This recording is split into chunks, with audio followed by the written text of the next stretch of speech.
and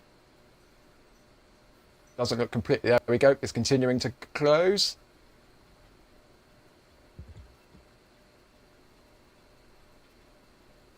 Oh, looks like it's opening again. I really wish we had that other camera because they might have to give it a good shunt. But this is, it doesn't look completely closed yet, but this is great progress. Launch abort system hatch is closing. That's the next big milestone we've been waiting for, and we will of course keep you updated as we know any more details about that. The closeout crew, as you can see there, all numbered in their white jumpsuits, are working to make sure that everything is going to plan at this stage. I had a question come in on the chat about how far behind they are.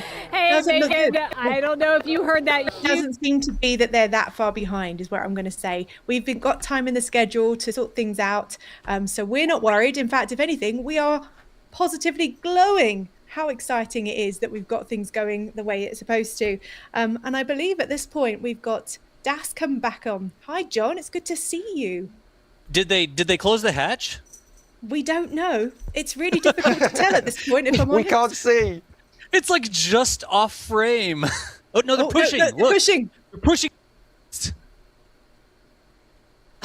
We need another camera angle because we promised that we would make sure that everybody in the public knew how to. Oh, I'm going to be on camera apparently. Show the hatch closing. Don't show me. Everybody was going to know how they could pick up the patches over here, which have been selling to members. Some quick updates like crazy, and the pins are now half gone. If you're a pin collector for like commander of mission pins, the little lapel pin sort of stuff, those are half gone already. But as of right now, you can click on the link. We'll spam the link into chat, and everybody watching the stream can grab a patch. Like that. Did I point the right way? I did. Good. Can grab a patch. We have limited quantities of those, and the pins are going quickly. In addition, we have those pin display tiles. Yeah, there's other merch. That's cool. You get a onesie for your baby or whatever. I don't know if we actually have this, but in the shop we have our pin displays. They look like a Starship heat tile, and they are Starship related, but we have limited numbers of those. Those are 80% gone right now. And so if you're interested in getting all of the Starship pins, you can get the collector's pin bundle thing with the display tile. Everybody can get those now. And you can add your Artemis pin to it, and we're going to keep doing new pins. We're going to have Starship Flight 12 pins. That's why I can't show you this shirt I have over here, because it has the Starship Flight 12 patch on it. I was going to hold it up and be like, sun shirts, they're great. But anyways, folks, now everybody watching the stream can grab the patches. They can grab the pins. If you want one of the displays, you could do that too. There's even pin bundles. Maybe you don't need the display, but you want to buy all of this. It's like 14 pins from the Starship program all in one thing. You can do that. They're all available across the board. And as soon as I'm off camera here, I will make sure that the links get into chat so y'all can check it out. It's another good way to help us continue. Shut up.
Welcome.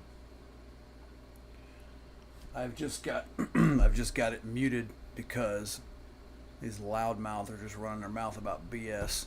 The glow plugs, the vacuum tubes were all working correctly, and the vacuum tubes lit up in the proper order and said that the FTS system was communicating with the moon rocket here. What a time to be alive.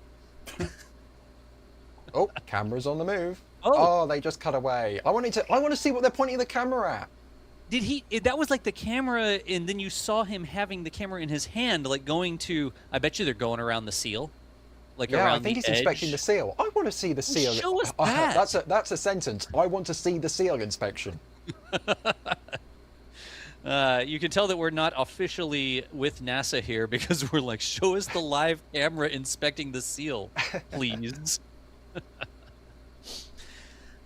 So Ryan, did I miss anything else? I was keeping up with current events, but I was mostly concerned about that hatch being closed.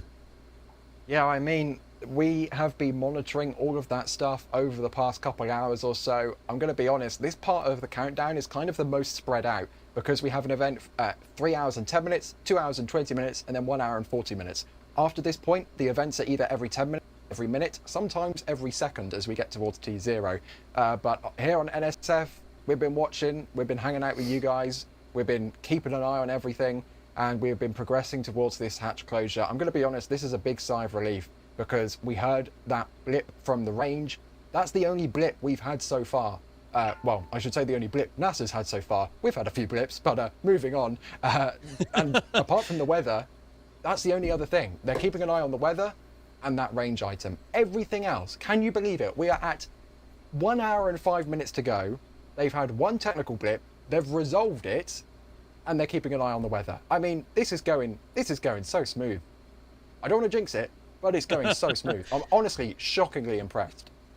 Knock on wood. I don't know. Everybody watching chat right now, like, find something to knock on. I usually try to knock on my head. Knock on your head if you don't shut up. That was good. That was me. Nice. Well done, Ryan. Knock on wood, but it does seem like a super smooth count so far. That one hiccup with the range. Y'all said legacy. Can I say antiquated? We are currently an entire hour, according to their timer. We're supposed to launch at 6 p.m., and that's just 40 minutes away. So I don't know what this timer is counting down unless they aren't actually going to launch until 6:25 or 6:30. I guess, I don't know, whatever time that would be, but yeah, I don't know what that timer is referencing. We're supposed to launch at 6. Yeah, that would be 6:25. I don't know who these jerks are, but we'll listen in. And explaining your role with the European Space Agency and the ESM. Yes, my name is Philippe. Hello. That sounded like a woman. I'm the coordination manager for the European Service Module. Good evening. Oh, shut up. Burgundy? Damn it! Who typed a question mark on the teleprompter? What are you doing on our station's turf, Burgundy? God damn it, that's bullshit. Come get it. Fuck off. Team of John Honeycutt, who is leading the mission. So, for people that don't know, I think people are surprised sometimes that Europe is going to the moon with this and the ESM in general. Can you talk about its significance during flight and in particular Artemis 2 and getting it out there? So the European Service Module is a powerhouse of Orion. We provide the main propulsion during all the orbital phase till re-entry. We provide the life support consumables, water, nitrogen, oxygen. Interesting. We provide the power. We have these very characteristic X-wing solar array wings, and we provide thermal control throughout the mission as well. So for this specific mission, the main role of the European Space Module, also in propulsion-wise, will be to deliver the translunar injection, the TLI, which will happen about 25 hours after launch, and we will deliver this maneuver, which will last. It's a boost for the main engine of the European Service Module for about 5 minutes. That's amazing. And also, this is the first time that Orion is actually flying with that ECLIS, the life support system, on board. How have you been testing and preparing it, especially after what you've learned from Artemis 1? On Artemis 1, we flew part of the environmental control life support. We flew some of the tanks, not the full set of tanks, but we flew gas tanks and water tanks. But of course, they were not connected to the live support of the crew module. Here, the system is complete. All the tanks, all the 4 oxygen and nitrogen tanks and the 4 water tanks are installed. It's nice to finally see all of that flying get out there. And obviously, this is going to be crucial as we get to further missions and longer duration missions, things like that. So how is the ESM's role going forward as we move into the Artemis program, especially Artemis 4 and 5 heading out to the moon? So the 3rd and 4th ESM 3 and 4, are about 5 miles from here in the ONC, in the Neil Armstrong building. And they will support the Artemis 3 mission, which is now Earth orbital mission. And they will support Artemis 4, which will be the first landing, whatever the lander is. And ESM 5 will be delivered, is currently in production in the Airbus facility in Bremen, in Germany, and will be delivered next year in KSC. And Artemis 6 is following closely because we are on a 1-year cadence, and ESM 6 will be delivered in 28. So it'll be ready to meet that enhanced amount of flights that NASA is announcing. Yes, we even will have to accelerate a bit because we were targeting a 1-year cadence, but now, as you know, the administrator is more keen on a 10-month cadence. And as we are about 30 seconds away from the 1-hour mark, I do want to ask one personal question of your excitement level and your thoughts. I'm very excited. Unfortunately, I'm old enough to remember Apollo 17 when I was a kid. And so we are back toward the moon. As a European, I'm very proud that European countries are part of this endeavor. And we hope that the ESM will deliver perfect performance. Excited to see the burns, excited to see the life support system in space. Philippe, merci beaucoup. Thank you very much. Das, back to you. Thank you, Sawyer. We are loving the spontaneous interviews out there. If you get any more of them, definitely let us know. Big thanks to Sawyer for setting those up. We literally just have a little spot, and some people come around, and we put a headset on them, and we're like, hey, tell us about how you're involved with the rocket. But we are now officially, let's click over here, under 1 hour away. My clock says 59 minutes and just about a half. But that puts us right underneath 1 hour. Again, that's targeting the beginning of the window. The closeout crew is a little bit behind schedule. We think that they're already supposed to be sort of like getting out of Dodge, and we do see this live feed from them up there, but we will see when they go down to their vehicles and evacuate the launch pad, leaving the only staff, the only crew there at the launch pad, the ones that are actually aboard the rocket, having been buttoned up into Orion on top of SLS by the closeout crew here. So let me do this. I'm going to say thanks to some folks who have been coming through. 33 Raptors Mimi gifted some Red Team membership, spreading the membership love with some other folks here. We've got that girl Hannah, 1236, said just bought the Artemis 2 patch. Also Flight 6 patch. The first catch happened on your birthday. Hey, that's pretty cool. Let's go SLS and NSF. Love from Great Britain. Chris W, nice, did a super chat. Ryan from the whole UK NSF team. Apparently they love you, Ryan. Wonderful. I love everybody watching. And may I just say very quickly, I just got a notification on my watch from this little app called Next Spaceflight, which said 1 hour until Artemis 2. That felt surreal, so surreal. I screen captured it and I posted it on X. But that is absolutely bonkers. Next Spaceflight just sent me a 1 hour notification for Artemis 2. That is too cool. If you don't know, if you're watching Next Spaceflight, nextspaceflight.com is an app on iOS and Android and a website, and it'll do launch notifications. You can say, tell me every Starlink that launches from the Cape, and it'll pop up little notifications on your phone. Of course, you can filter it down to things that aren't the Starlinks. It has all sorts of like simulated mission information. You can see the launch trajectory. It is an app that we have...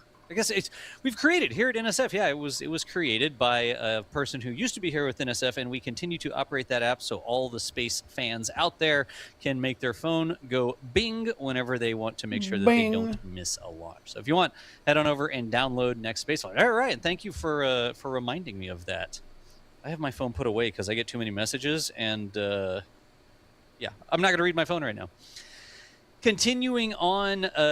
COL Mergs, Colonel Mergs, I'm going to guess. Great coverage as always. As excited watching this as I did watching all the Apollo launches. Mergs, that is saying an awful lot. If you caught all the Apollo launches in here today, maybe you're not watching the same way. Maybe it's not a 100-pound tube TV in the corner of a room with everybody sitting around on the ground. You might be watching on a mobile phone, a little handheld screen that has more processing power than we used to launch the original rockets. You may be on a huge TV on your wall or however you're watching. We appreciate you checking in with us. Got a lot of Pad Rap members and stuff like that. Cuckoo Jew is one of them. See Sauter's in there as well. Pick 'em with Dan and Dave. Not sure what that is, but welcome to the club. We've got a $50 super chat from NH Light. Thankful for NSF and love my fellow space nerds. We've got Goblin, who is a Padrat member. Justin Moore says thanks to the NSF. Yeah, I might I might switch servers because I'm about sick of listening to these people talk. On top of that, I'm not getting any super chats. I mean, look at that chat flying. This is a different source, so I'm going to go with this one. They're both from NASA. This is just a different angle and apparently less mouth running. The fact that the rocket and the ground systems here also working, no constraints, clear board here. That's a nice view, isn't it? Man, I'm telling you, these rockets are magnificent creations, aren't they?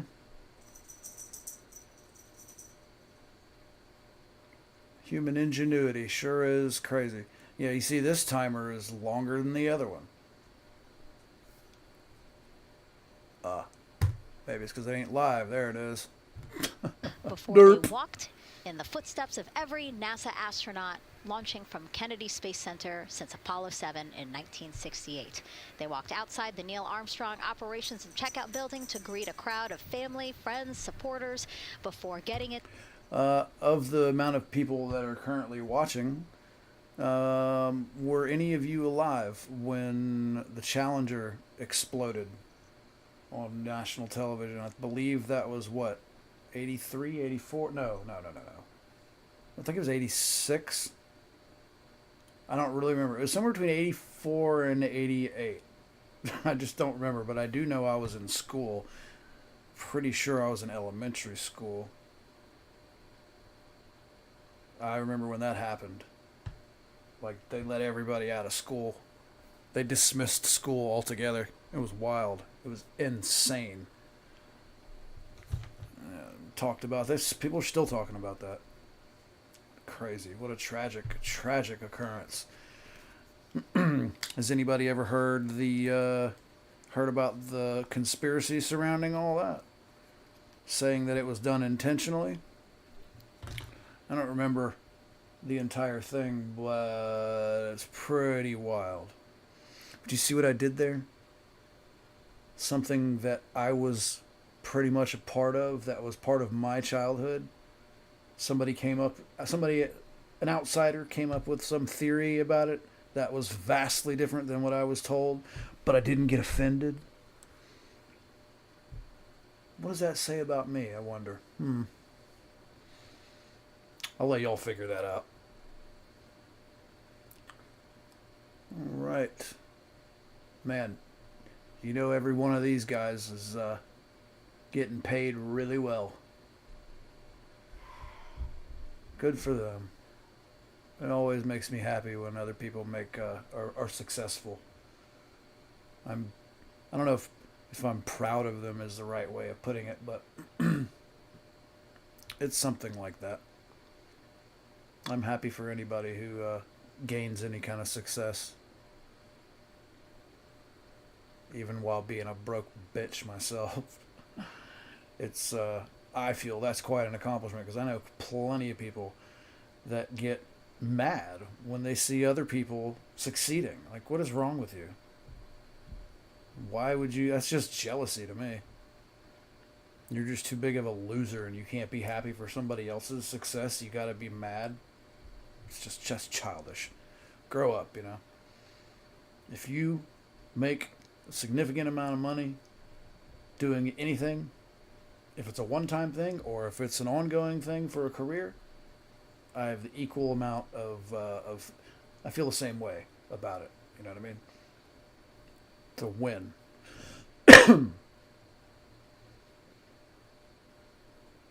Man, you don't want to be anywhere near these rockets when they kick on, man. I don't think you can really appreciate the sheer grandness of it unless you're actually there. Because, I mean,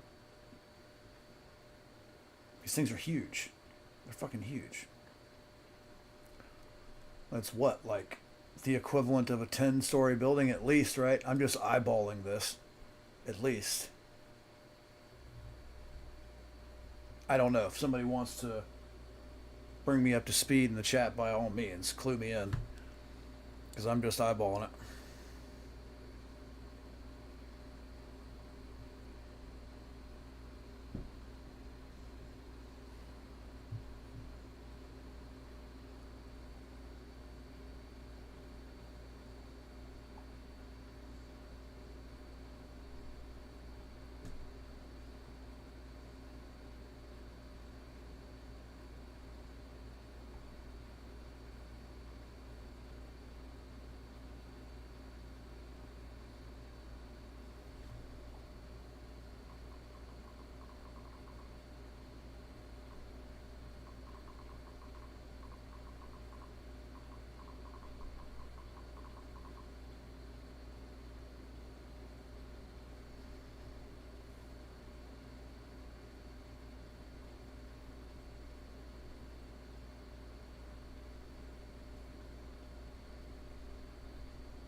I'm gonna kick the sound back on. Man, see how high up they are? Have to do before leaving Ooh, the at White that. Room and then leaving the pad, leaving only the 4 Artemis 2 crew members inside the spacecraft. Yeah, you know, of course the astronauts are paid well, but you can bet your ass these guys are getting paid well too. I could literally work a job like that for a week or two and make that money last me quite a while. Being poor is excellent for your ability to stay frugal. I've lived on less than $10,000 a year for the last, I don't know, 10 years. It can be done. That sucks, doesn't it? And his crewmates completed more than 300 science experiments in areas like human physiology, medicine, physical science, earth science, as well as astrophysics. They actually set a milestone for station science by completing a record 82 research hours in a single week. Damn. He also served as chief of NASA's astronaut office from December 2020 to December 2022. His 2 daughters were out to wave goodbye to him as he made his way to the launch pad. And again, there's Reed's feet. Reed is the one sitting in the seat to the right, closest to our camera there. So they have almost looks like he's relaxed by the body language of his feet. They have almost an hour to go, and they're already strapped in. I don't imagine. I imagine it's got to be like. It's got to be kind of hot, yeah. I mean, I realize it's going to be cold up in space, but I don't know, man. It seems to me like I would want to stretch my legs as much as possible, being that they're going to be on in this rocket for a while. They're going to the moon and back.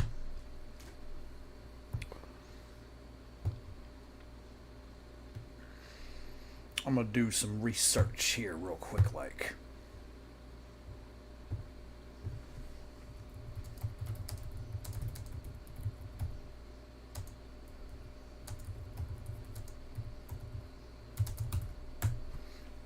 Okay. The Artemis 2 mission is planned to last 10 days. Wow. They're going to launch today.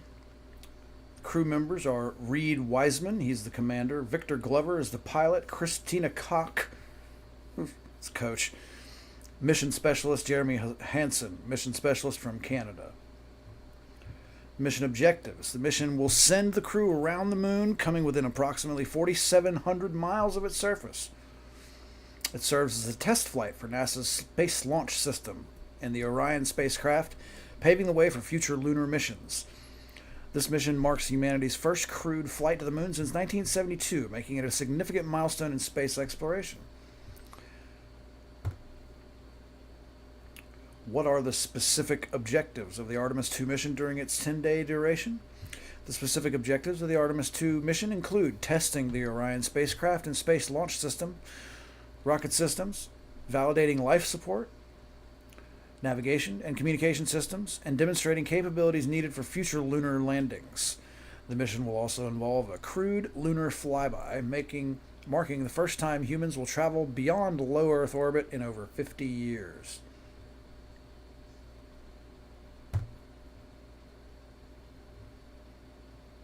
I always get worried about situations like this, you know, when we haven't done something in a long time. It's our first time doing it in a while. I imagine everybody on board has similar concerns, but I bet you not a damn one of them's bringing it up. But we can, because we're on the ground. A 10-day mission in deep space exploration presents challenges such as increased radiation exposure, isolation and confinement. Yeah.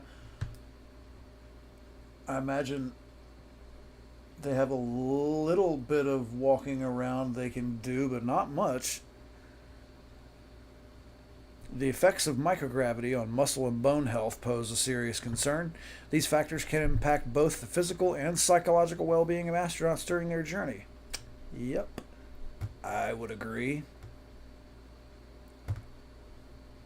And how does the 10-day duration of Artemis 2 compare to previous space missions? Artemis 2's 10-day duration is similar to some previous missions, but it is significant as it marks the first crewed mission to travel beyond low Earth orbit since Apollo 17 in 1972, 6 years before I was born. Wow. This mission will also involve the crew flying farther and faster than any humans have before. Flying farther? Or they must be taking the total cumulative mileage in, and they're going to go around the moon a few times. They must be taking that into consideration. I'm going to find the Artemis 2's timeline, what the schedule is. I wonder if they're going to keep any of this running for the entire duration. I seriously doubt it. You know, if we make contact with some aliens, we can't be on camera for that, you know.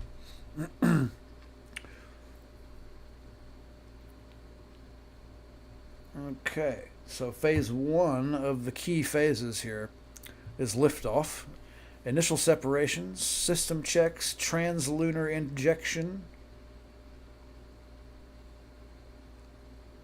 The mission will take the crew around the moon before returning to Earth, and the crew will re-enter Earth's atmosphere and land in the Pacific Ocean, expected around April 10th. Wow.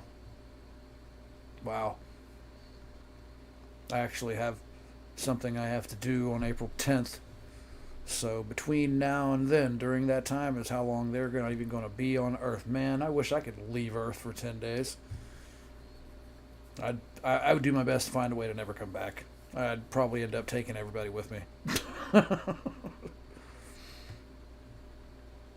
I'm the guy in the plane that jokes about the plane crashing, so I'm a bit of an asshole.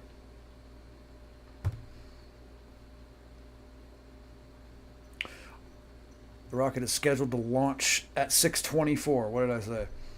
Marking the first crewed mission, blah, blah, blah, blah. Okay, I'm trying to find a timeline with, like, you know, actual times and dates on it. Like, when are they...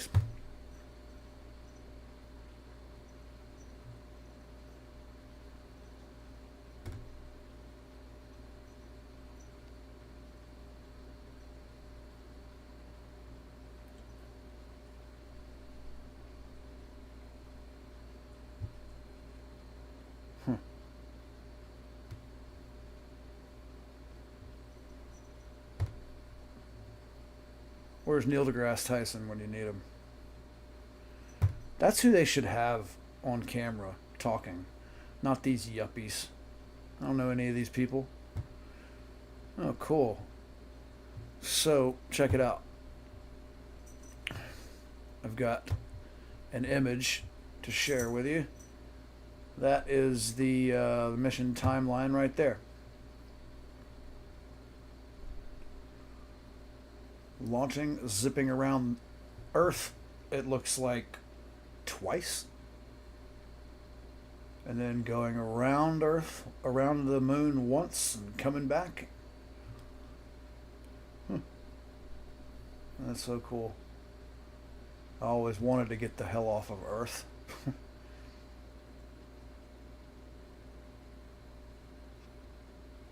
Yeah, just thought that it was a cool image.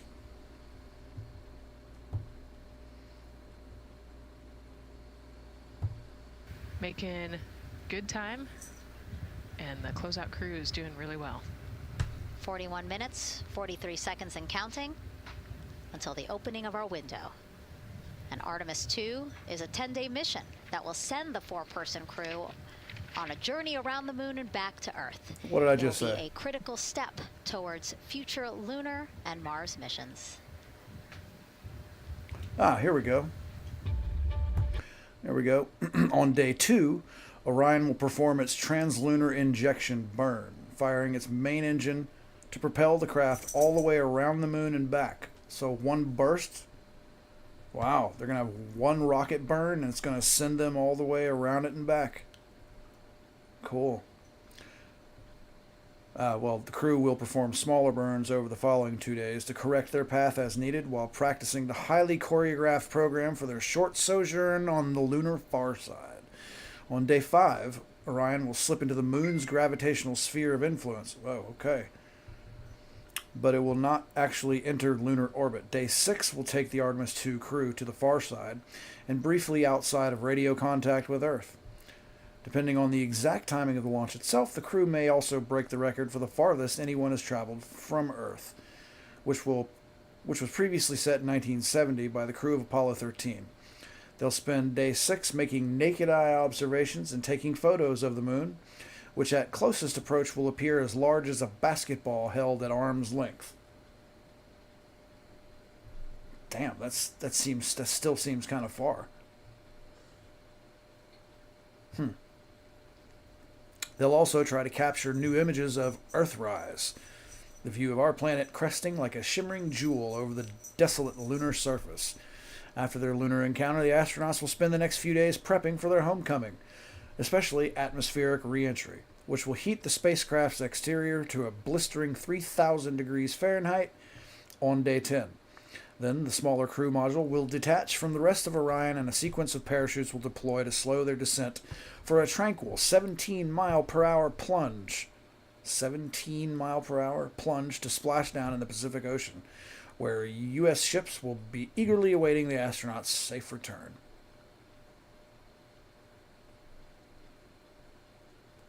Cool. It looks like we're looking at one of the last trips. And so Mission Control Houston will control the flight of Orion after a liftoff here at Kennedy Space Center. Here's Gary Jordan, who's embedded with that team. Gary, you might have to pause because we did just hear a call out to the commander in Orion. Will do, Megan. I think that was Commander Reed Wiseman responding to prepare for some of the next steps. We are now holding at the T-minus 10-minute hold. Expected a 30-minute hold. So we are well on the countdown. We are well on the timeline to meet this L-minus time and launch towards the beginning of the window, but continuing to track progress along the way. Again, I'm here with the Artemis 2 flight control teams in Mission Control Houston. The team in the room behind me has been monitoring the countdown and verifying their own mission-specific launch criteria of the Space Launch System, the Orion spacecraft integrity, and its crew. During the final poll before launch, if all looks good from each of the flight controllers in this room, Flight Director Judd Freeling will report a go for launch from Houston Flight. Upon liftoff, teams here take control of the mission and communicate with the crew while they fly on the Space Launch System. This phase of flight is highly dynamic, and each console position has a dedicated and important role of looking after critical systems. You'll hear calls from Capcom and NASA astronaut Stan Love in this room to the Artemis 2 crew as milestones are reached during the more than 8 minutes of powered flight on the core stage. Liftoff and ascent are just the beginning. This room will be staffed around the clock over the next 10 days to oversee every moment of the mission through splashdown. You know, here from the Johnson Space Center, we'll be streaming the mission. 6:24 p.m. Eastern. I've never been more. You know, something I find interesting is, you know, let's talk hypothetical, right? Hypothetically, you know, they're going to go over exactly what I already covered. Hypothetically, right? Let's imagine that some invading extraterrestrial force actually made itself known and actually, like, you know, hostile invasion. What do you think would happen? How do you think we would respond? You know, like, I'm talking about a no hope of fighting back type situation. You think we'd put all our BS aside and come together as one people? Think all our silly little wars and problems we've got going on in the world would matter? Think we'd shut up long enough to come together? You know, Republicans and Democrats. Those sorts of problems become so pointless in the face of real problems, right? I don't think we spend enough time considering these things. We're so self-important. As well, obviously. Then they will be conducting that another burn, and that's going to raise them just a little bit higher again. And then they will it'll be about time for the ICPS to separate, and they will start another lap around the Earth as well. Now, the ICPS, but even after it separates, its job will not be done because they will have the opportunity to conduct something called the Proximity Operations Demonstration. And this is going to be really important for our future lunar missions because the ICPS actually has a target on it, and the crew is going to have the opportunity to manually maneuver these spacecraft like we've mentioned and practice those docking maneuvers. Now, obviously, they will not be docking for this mission, but that is, again, going to be critical for those lunar missions in the future. Now, all right, after that ICPS has separated and they've done that second lap, they're going to conduct 2 more burns. And what these burns are going to do is set them up to the high enough orbit and a fast enough speed in order to conduct the translunar injection. This is going to be that critical moment and that critical milestone where they are going to produce about 6,000 pounds of thrust. And this is that point that is going to take them out of low Earth orbit into deep space, and it's going to set them on that nice path towards that lunar flyby. And I know we have talked a little bit about why this could be a record-breaking flyby and journey to the moon. And with that, I'm going to turn it back over to Megan so she can tell us just why. Yeah, she's talking about the distance record set by the Apollo 13 astronauts in 1970. They were 248,655 miles away from Earth, and this Artemis 2 crew might surpass that on flight day 6 when they fly around the moon by more than 4,000 miles. Yeah, it's a long ways. It's tough to fathom 250,000 miles from Earth, right? I mean, space, you know, the space station is only 250 miles. I think it's what, 1 light minute? I don't want to do the public math, but we're going much further than that.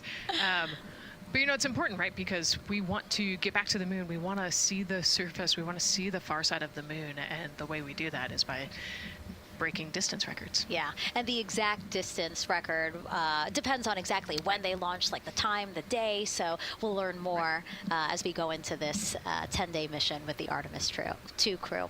But here we are, 32 minutes, 50 seconds and counting from the opening of our launch window. Feels really, really surreal here as more and more people come to gather on the press site lawn here at Kennedy Space Center. Why don't we take a look at this video that we have here? Some familiar faces who wanted to wish our Artemis 2 crew a safe journey. Reed, Victor, Christina, and Jeremy, you are the real deal. You're flying to the moon for all of us, and we are in awe. You're the true heroes. You are not just astronauts. You are pioneers venturing deeper into the unknown. But you are not alone.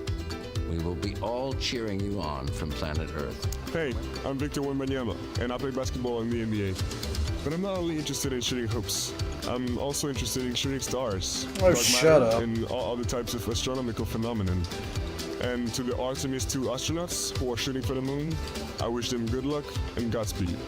Hi everybody, I'm Ryan Gosling and I play a biologist who goes to space to save the planet in the film Project Hail Mary. But the Artemis 2 astronauts are going to space for real, and they will travel farther from Earth than any humans in history. Sending all our best wishes to the Artemis 2 crew. Gay. I just want to say how proud I am of each of you and how inspired you make me. But it's Gay. not just about me. Your mission is going to inspire future generations of scientists, engineers, athletes, and dreamers to do something that they never thought possible. Hey, it's Roy Wood Jr., and I want to wish the Artemis 2 crew a happy and safe journey to the moon, well, around the moon, to go around. I know what you're doing. You got to look for a parking space. This is the... I don't find this guy funny. I'm sorry. I just don't find him funny. It's actually a really good way to explain what how this mission builds. Again, we are hoping to land astronauts on the surface of the moon in maybe 2 years. So yes, we are looking around the moon on this lunar flyby mission to see where we might park. Thank you, Roy Wood Jr. Okay, and as we look at this live view of the rocket on the pad, there is a spectacular place here at Kennedy Space Center to watch launch from, and that's the Banana Creek viewing area. Why don't we go back there where the crowd is excited, and Leah has the Now best I'm hungry. assignment ever, talking to people who are super excited about being here for Artemis 2. Oh my gosh, Megan, you talk about the excitement being palpable. I'm telling you, everybody here on pins and needles as we get just about half an hour away from launch. I've been walking around talking to people, and I'm just struck again and again. If you ever have an opportunity to witness one of these in person, do it. It's a sight to behold. The sheer power and the raw energy. You can feel that rocket. I mean, they're a fair distance away from it too, and you can feel it in your bones when it takes off. Like you can, and you can hear like the slapping of the you know of the rocket engine. You can hear it like it's right in front of you. Pretty sure they're a couple of miles away. It's amazing. It's a lot of power. You can thank the Nazis for that technology. Molly Kearns, NASA Glenn, Space Communications and Navigation. Matthew Pierce, Goddard Institute for Space Studies in New York City. Here we go, and right over here, Lauren Ray. I am going to go have a smoke before this takes off. I don't think you're going to miss anything by me not being in the room. So, yeah. Have fun with these jerks. I'll be back. 1, 2, 3.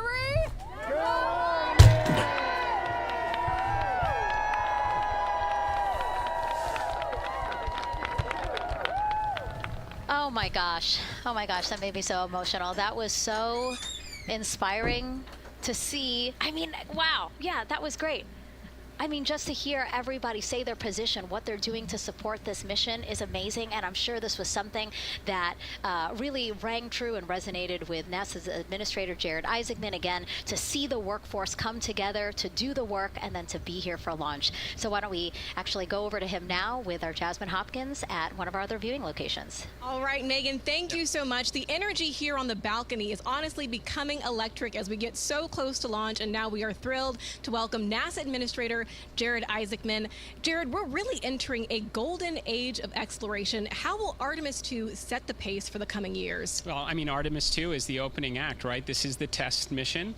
This is getting very comfortable with the SLS rocket, the Orion spacecraft. No humans have ever flown on this before, right? And we're going to put it through its paces. We'll go into Earth orbit for a little bit, make sure Orion's doing okay, and then we are sending them, right? We're going to send them farther into space than any humans might have gone before, 250,000 miles away, and it's going going to set up for the subsequent missions. That's why we're going into the golden age of science and discovery right now, because you're going to see a moon rocket launch in 2027 when we do our testing with the lander. We're going to go for the landing on Artemis 4 in 2028. And in parallel, we're going to build the moon base, right? And that is going to be filled with science discovery and tech demonstrations that's going to support the enduring presence we're trying to create on the surface. Absolutely. So honestly, history-making years ahead of us, you know, with Artemis 3 and 4. But first is Artemis 2. What will be our single greatest takeaway from this mission? Well, I'll tell you, I mean, after ignition, to me, the moment that I'm going to be most excited for is splashdown. There's no question about that. Good shoots coming down off the West Coast. But look, I think the takeaway from this is gaining extreme comfort in the Orion spacecraft, right? I mean, this is very different than what we've done for more than a half century, right? I mean, the velocities that spacecraft is going to re-enter at, it's going to be new territory for us. We want to get our arms around that completely. So I would say the performance of SLS plus Orion is everything on this one. We want to make sure we do it in as a safe way as we possibly can, understanding what we are undertaking right here, bring our crew back, learn as much we can from the vehicle, set up for Artemis 3 in 2027. Right. And Administrator, we've actually had a pretty young audience today here, some kids running around the balcony. How do you hope Artemis 2 inspires that next generation? You know, I talk about this all the time. Like, you know, one of our overarching KPIs that we should always be tracking is the number of people living and working in space. Well, you know what's another strong number 2 on that one?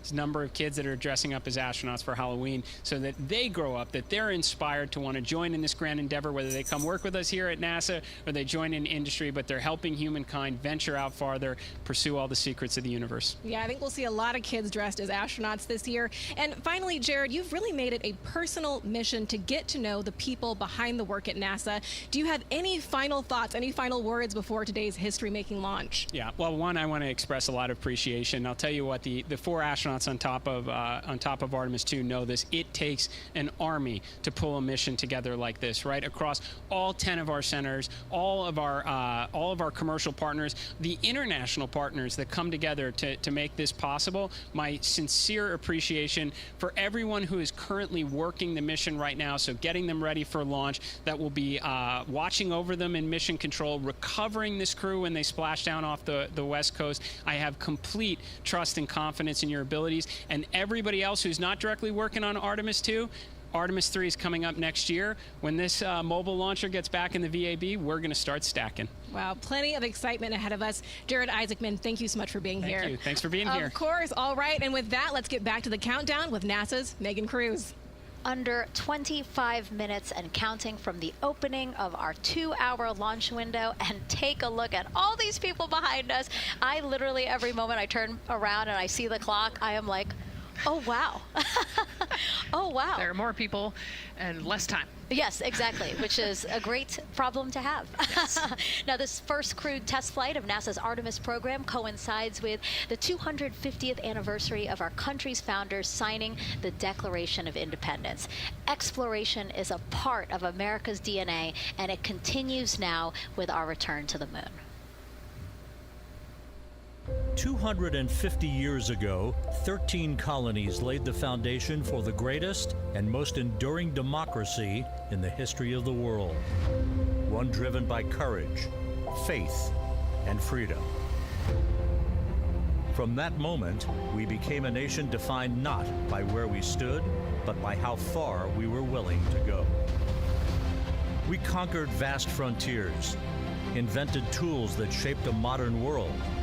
We found light in the dark, and we rose from the earth. Faster, higher, farther. We pushed beyond the sky and into the unknown. We carried our courage into the cosmos, and we planted the American flag on the moon, the defining achievement of American superiority in space. Today, our curiosity stretches farther than ever. American robots search ancient rivers on Mars. New telescopes unfold to glimpse the first stars. And a new generation prepares to return to the moon, this time to stay. For 250 years, America has carried the light of humanity forward. But American exceptionalism isn't inherited. It's earned. Our greatness comes not only from what we've done, but what we're still determined to discover. Because in every era, across every horizon, America is at its best when it's reaching for something greater. America celebrates 250 years, and we are leading the world into the future.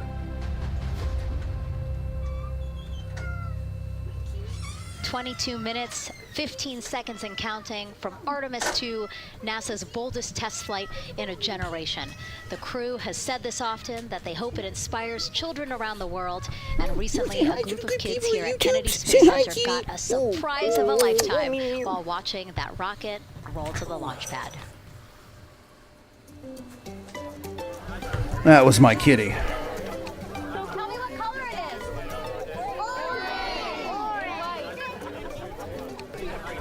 Doesn't look like I missed too very much.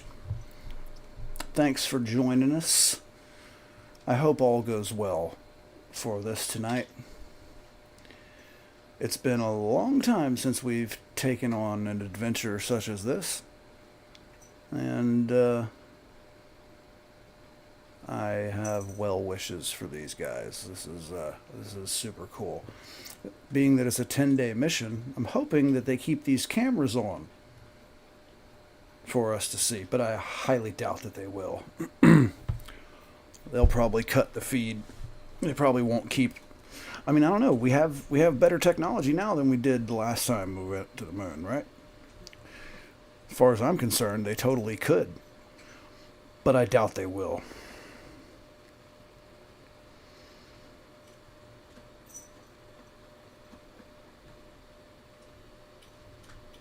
They totally should.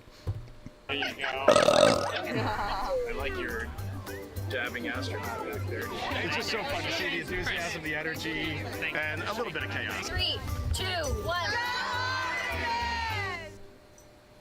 Wasn't that so cute? I love kids and their excitement and, you know, even just being real. Like, I don't remember what I was I know, gonna he ask. goes, but I'm glad you're here. Now here we are, Space Center Houston. The crowd has exponentially grown throughout the day. We started showing you live shots from in there probably an hour ago, and now take a look at all the people there getting ready to witness history together. It's something really special to be able to witness something like this together. Yeah, you know, we've heard from celebrities and officials and kids, and, you know, it's amazing. People from all around the world came here today to Florida to watch. So Look at everybody on their phone. It's hard to put into words just how much support for this mission we're seeing today. Look how many people looking down. And great news too. Remember, the team was tracking an issue with the launch abort system battery. They appear to have cleared that issue. So we are. There appears to be. Let's see. There appears to be just an 8-second delay between what you're seeing and what I'm seeing. So, not bad. A lot of times during the day when I do stock market live streams, there's upwards of a 20-second delay. So 8 seconds is not too bad. Look how clean the bottoms of those shoes are. I'm sure they have crazy sanitation protocols. Those shoes, they were probably in the rocket. They probably didn't put them on until they were in the rocket. They probably left their... Yeah, because see, there's little metal brackets on the bottoms of those shoes. Yeah, they probably, whatever shoes they were wearing as they got up to the door of this rocket, they probably left outside. Their sanitation protocols are through the roof. You can believe that. And all of the teams here on the ground that made this happen, you know, they are carrying the torch from the Apollo era into the Artemis era. And, you know, as the crew likes to say, they want to be the shoulders that the next generation... And let's see, GLS, can you help us with that, please?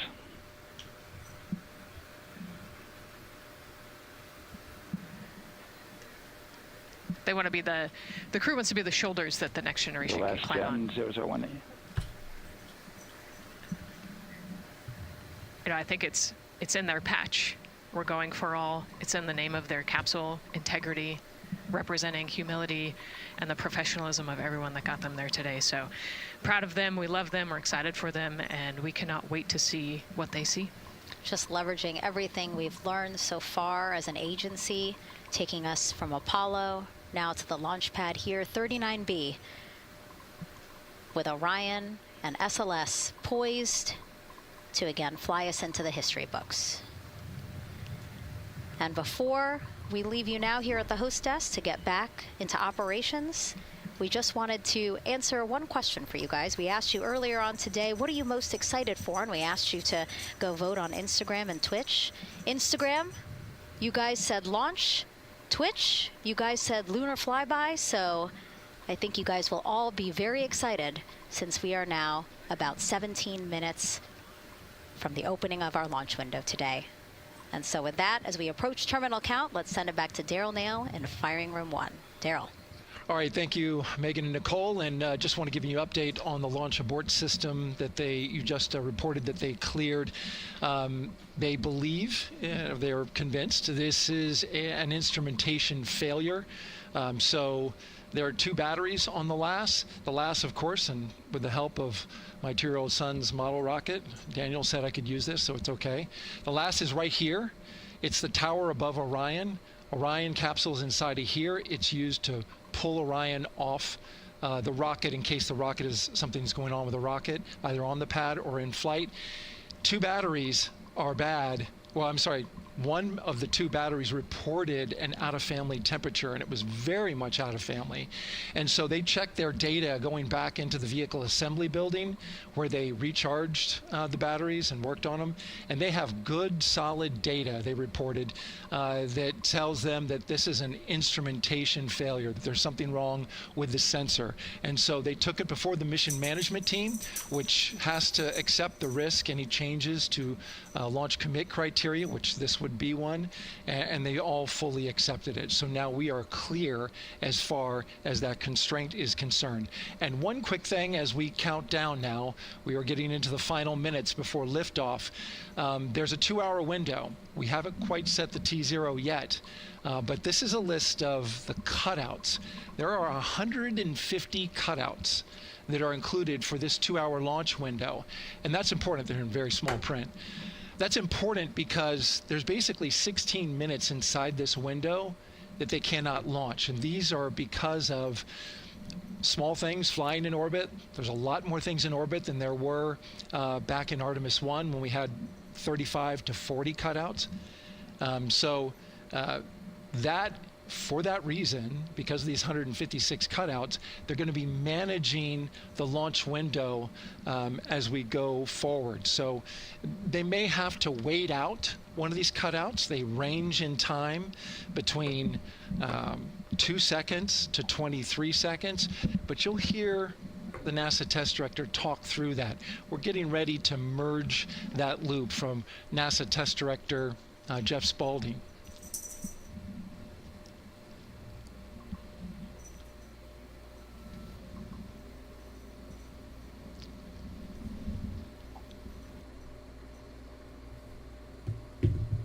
So now I'm listening to the launch team get ready to merge their operational channel. They can't turn this camera. You'd think they could turn this camera so I don't have to look sideways. Hold on a second.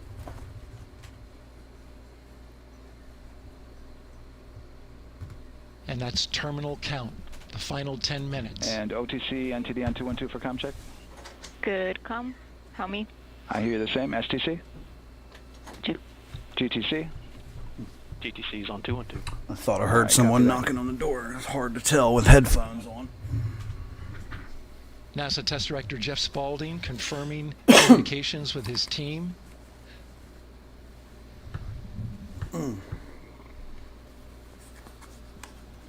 There will be 2 polls that we'll hear. Yeah, I got a poll for you. One from Spaulding, the NASA test director, confirming the ground systems and the launch team are ready to proceed. At this point, we have a clear board, no constraints. Yeah. But we need confirmation from each individual on the on the NASA test director team. So we'll hear him poll his team. The other poll that we're waiting for is the poll from Launch Director Charlie Blackwell Thompson, who will take that final status from NASA management before giving the go to come out of the hold. And you're seeing the clock count down at L minus 12 minutes. CCL, OTC, Orion, RS1. CCL. Yes, sir. Reconfigure ARS primary loop ISO valves. Copy, that's in work. And CDR, OTC, Orion, RS1. Go. ARS loop ISO valves are being closed at this time. Integrity copies. NGDLP. Go. Yes, I had a discussion with sea ice and with MER manager regarding the observation the sea ice had a few minutes ago. They were able to confirm with BCI photos that the condition that they observed has been there since 2025. MER manager has had a chance to review the findings, and they do not have any constraints from either a sea ice or MER manager perspective.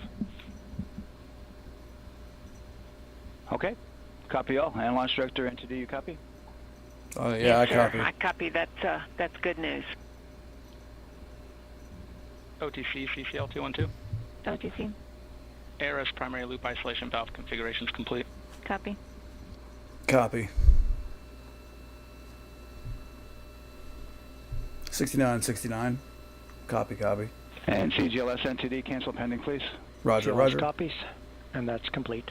Roger, roger. All right, and for all personnel, we got a little bit more work to do before we pick up the clock, and we're about a little over a minute from getting to T-minus 10 minutes, but we've canceled the resume time there, and then we'll pick it up after we get through all of our work and, Who knows? and anything else that we need to do to get through the remainder of counts. So we'll continue working that to get to our T0 today.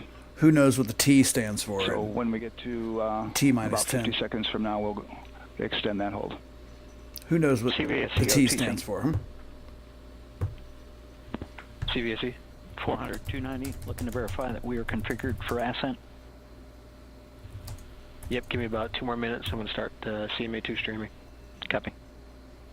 NTD, COSE, hold requested. T stands Copy for that. time. I have an LCC violation of That was pretty complicated, wasn't it? O-CT-004, S-band transponder anomaly. T represents this was a the transient exponent, right? LCC violation, so Represents the exact transponder one moment of had the a event. demodulated So SNR T minus estimate 1 minute that went means down 1 to minute 2 left dBm. till time of go. When it should have been between 10 and 13, it is now back up to 12, but we did lose that for just a moment. It does not appear that we lost our... I was thinking it was something more complicated. Duh. We lost our lock with the vehicle. So at this point, recommendation would still be go.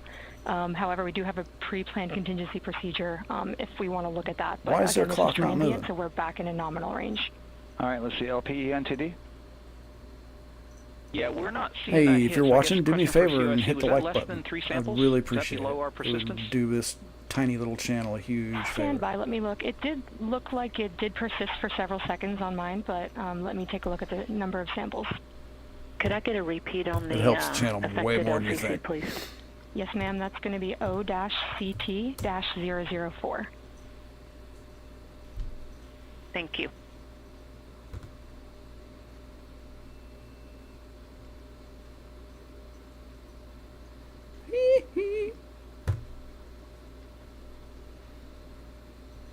They're just doing their final checks and whatnot, and making sure that they can go ahead. They stopped the other 10-minute clock. They stopped it because they're doing their little checks, because they got certain things that have to, be done and be good before they can start that clock. Yeah, us taking a look at the data right here, looks like that was a single sample.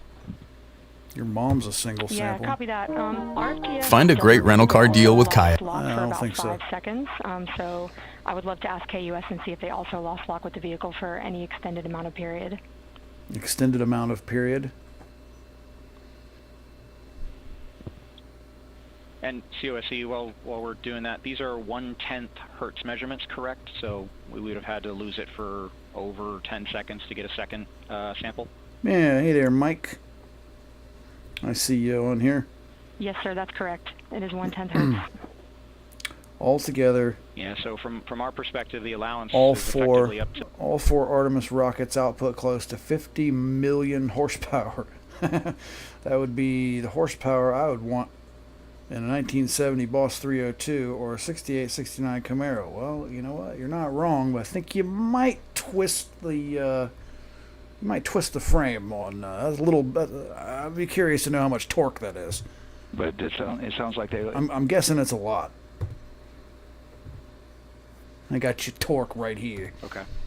And I guess for both KUS and COSE, do we have lock now? That's affirmed. We do have lock for COSE. Yeah, I got your lock right here.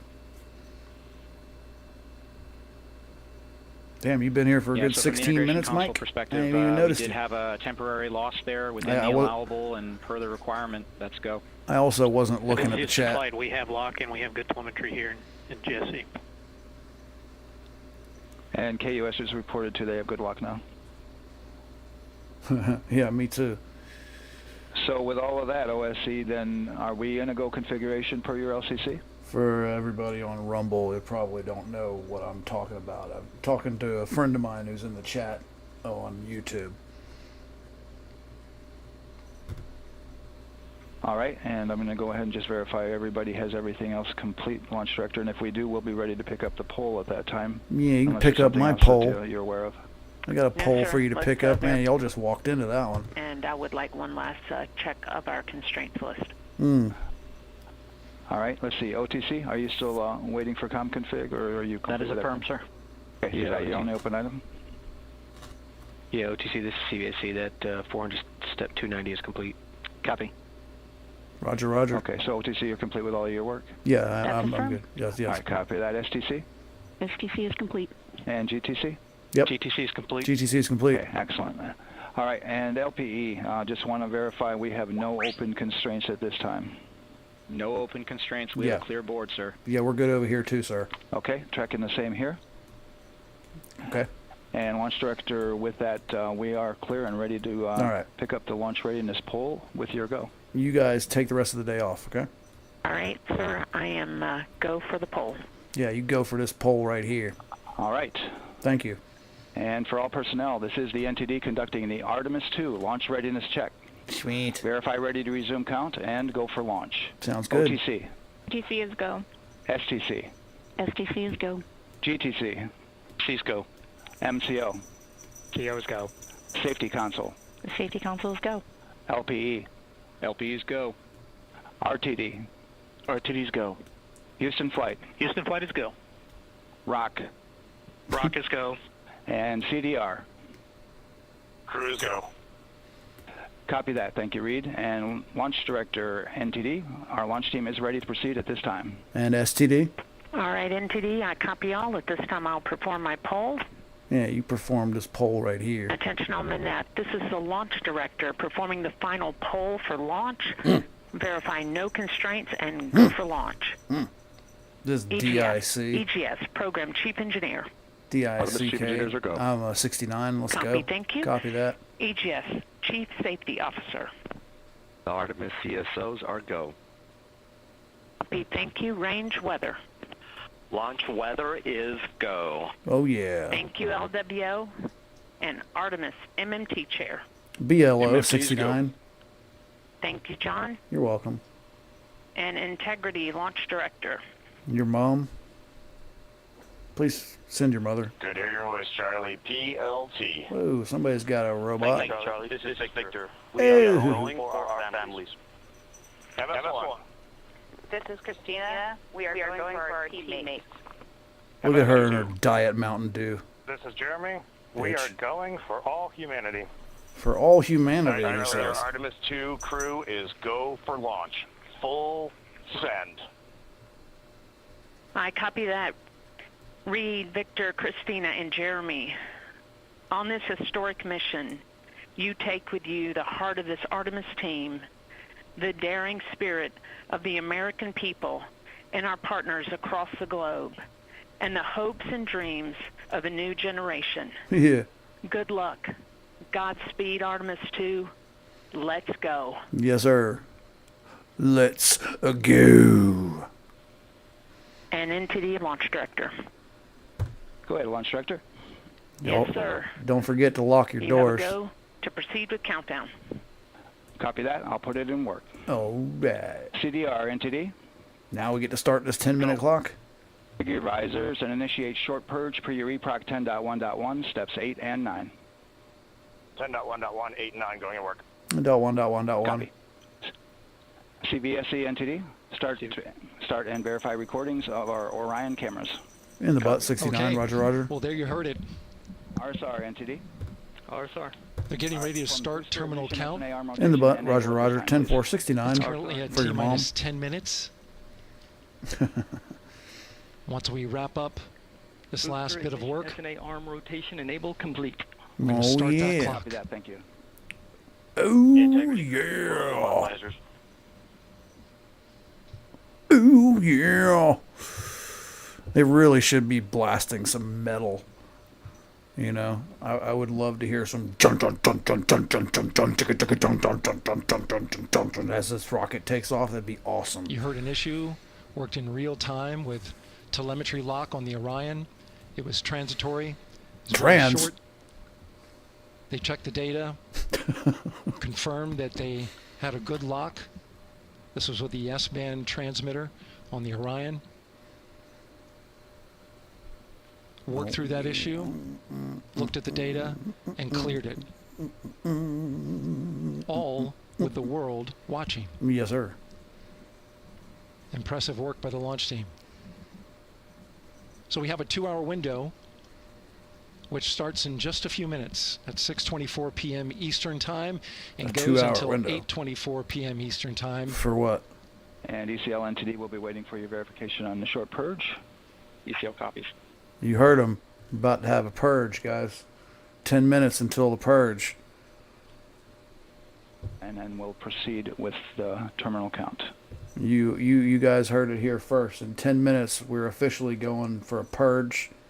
So, you know, get whatever weapons that you can find, and it's on. Where are you going first? Comment below where you'd be going first. Come on. Don't be scared. Time estimate? About a minute. Copy. Copy, roger, roger, 10-4.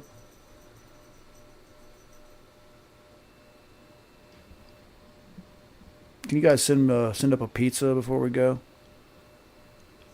They're going to be up there for 10 days. So going into the launch window, but not by much, it looks like. A pizza and some fried chicken.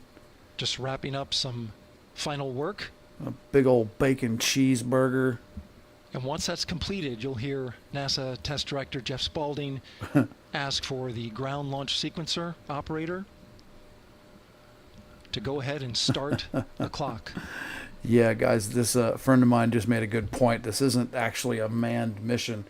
This is actually a payload we're sending to Iran and turn those fuckers into glass. Orchestra, executing hundreds of commands in precise order and timing. Yeah, Uber Eats from autonomous. the moon. NTD CTL 212, short purge initiation. Well, you know it's overpriced, whatever the cost is. Verifying our constraints. $4 or $5 million for a bucket of chicken. It'd be more than that. I forget what Elon said it costs every time he fires a rocket up into orbit, but it was in the hundreds of millions, I think. All right, and we're clear from cutouts. Hundreds of and with millions that, with an resume M. The clock momentarily. Hurry up. And CGLS, you can resume the clock on your mark. GLS copies. Don't forget to take the emergency brake off. Mark. GLS mainline has been initiated. T-minus 10 minutes and counting. Boom, there we go.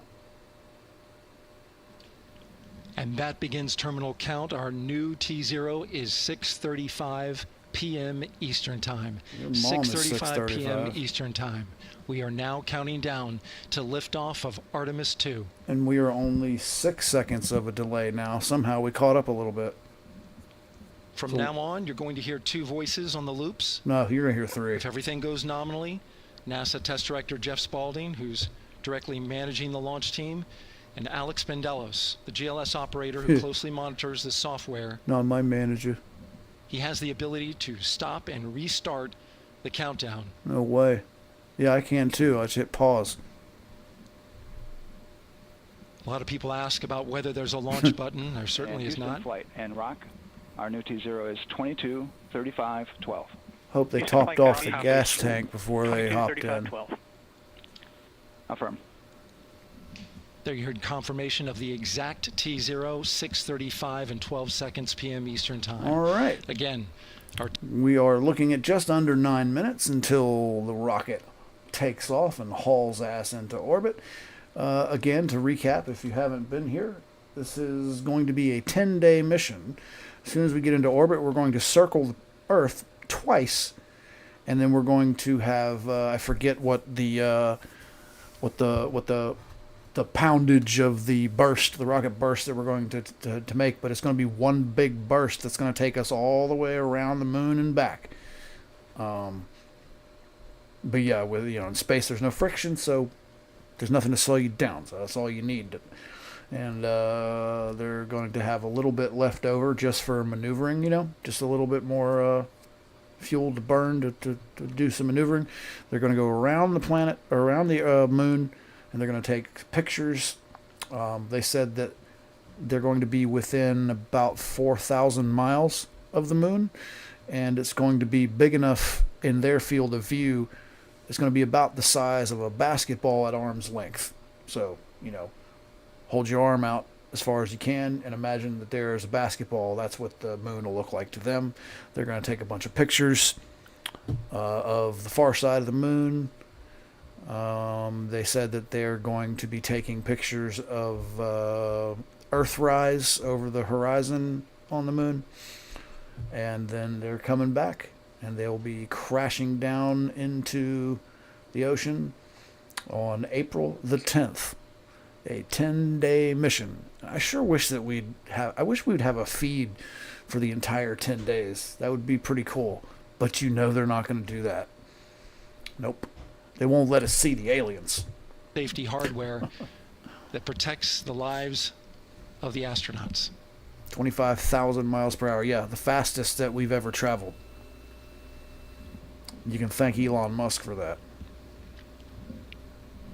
Starting at T-minus 6 minutes, the GLS will start bringing that and other high-energy systems online, starting with core stage pressurization.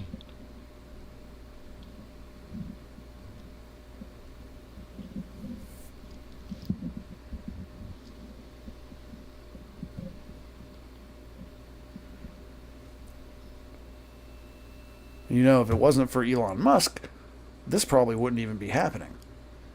It's because of Elon Musk that NASA even got some of the advancements that they've gotten. And they have benefited a lot from SpaceX, which is set to IPO in June or July for those of you watching that are interested in that. I talk all about it in our morning live stream. If you'd like to join me in the morning, I'll be here live at about 7 a.m.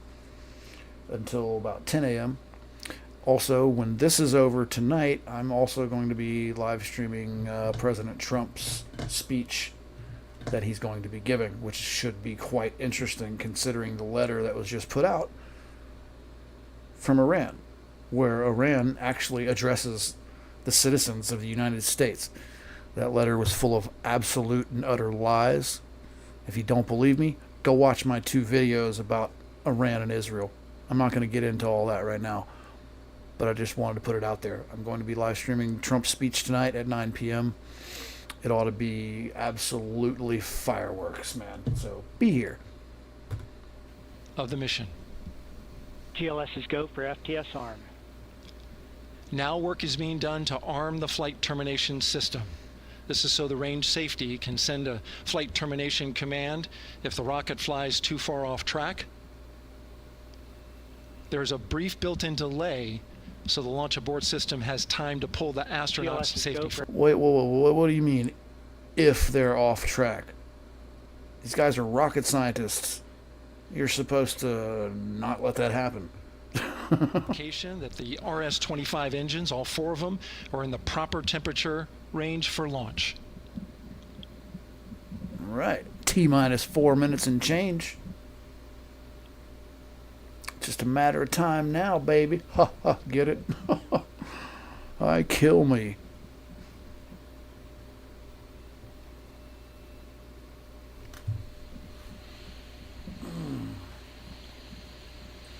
GLS is go for core stage APU start. Core stage APUs start. Those are auxiliary power units. High-speed turbines which provide pressure to hydraulic pumps that steer the RS-25 engines. We're going to see a gimbal test a little later at T-minus 2 minutes and 30 seconds. This is what allows that to happen.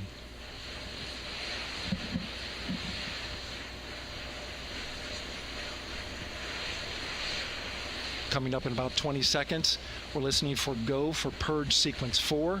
That's a helium purge of the 4 core stage engines downstream of the propellant valve. This gets all the air and moisture out of there. I got your propellant valve right here. Make sure you drop a like after my crude innuendo. Go for purge sequence 4. Thank you for coming. I really appreciate it. Moving through the milestones. All is looking good. Your mom's looking good. I'm sorry, I can't help it. In just a few seconds, we're going to get that thrust vector control actuator test. This is a gimbling of the engines. You got your thrust right here. I can't help it, guys. I'm sorry. There are the 4 RS-25s. 3 of them shuttle kidding. heritage. I'm One not of them sorry built at all. from shuttle parts. And there you see them moving. Dude, do you understand how big and massive and powerful that is? I mean, my God.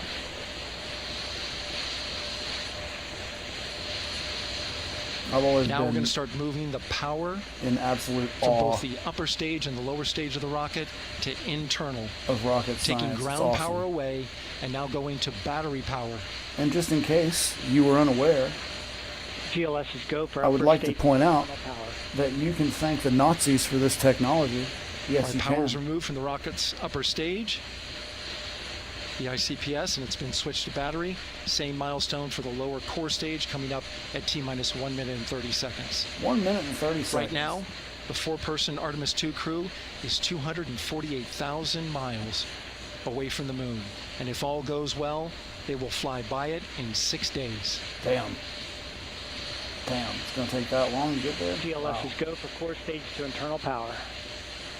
All right, there's the rocket's core stage, which houses 3 flight computers, is now on its own power. All right. Less than 2 minutes. There's no more hold time because there's no more margin on these batteries. So we would have to recycle back to T-minus 10 to recharge if we had a hold. What?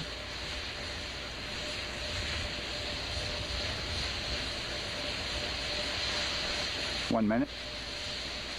Right now, the rocket does not know what the T0 is, but coming up at T-minus 33 seconds, control shifts from the ground launch sequencer to the rocket's onboard autonomous less launch than a minute. sequencer, or ALS. The rocket will count itself down, but honor any holds that could come from the ground. Now, shortly after liftoff, Houston will take control of the rocket, and my colleague Gary Jordan will take over commentary. GLS is go for ALS. Great call 30 out. seconds. The rocket is on its own. 4 brave explorers ready to ride the most fire powerful up. rocket NASA has ever launched. Sound suppression water is flowing. 15. And here we go. All 10, right. 9, 8, 7, 7. RS-25 engines. 4, 3, boom. 3, 2, 1. Booster ignition. And liftoff. Yeah! The crew of Artemis 2 now bound Nice. for the moon. Humanity's next great voyage begins. Oh, what are you doing? There we go. Real nice. Good roll pitch. Roger, roll pitch. Just look at that. That's Houston, just now glorious. controlling the flight of integrity on the Artemis 2 mission Beautiful. around It's beautiful. Integrity, AMT high. Look at that white hot. on time, passing 30 seconds until the I don't think Thomas is integrity here. passes the alternate deco. Target milestone. Mission Control Houston seeing good performance on board main engines. Space Launch system core stage. Integrity, 3 miles in altitude. Damn, already? Traveling more than 1,200 miles per hour. Absolutely incredible. Are they going to bounce off the firmament? Derp, derp, derp. Any flat earth morons in here yet?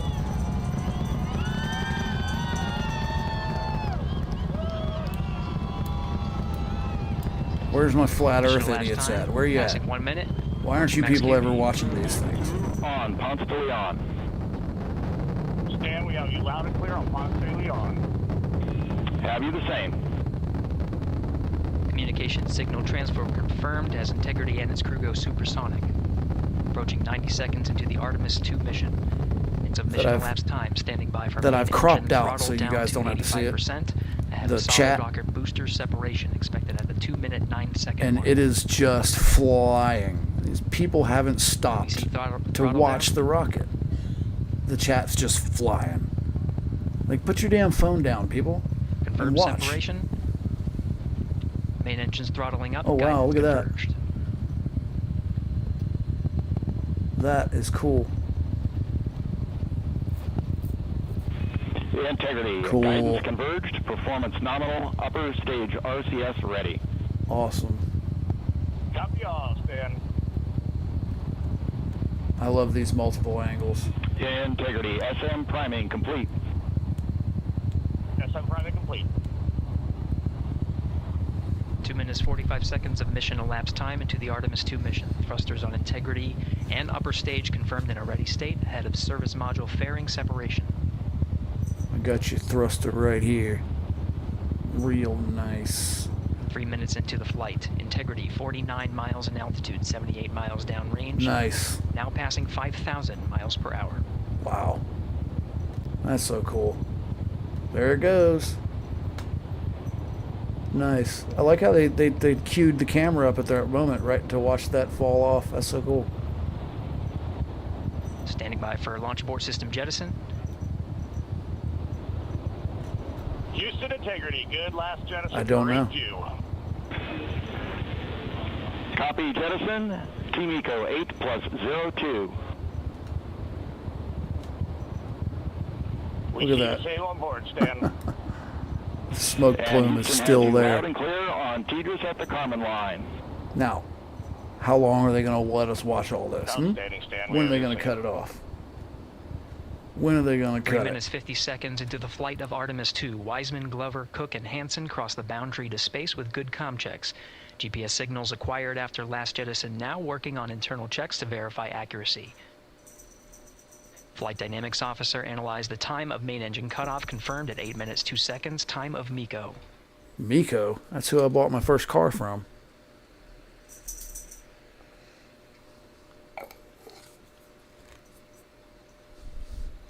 A little Danish kid who used to cuss his mom out in English because she only spoke, what is it, Finnish?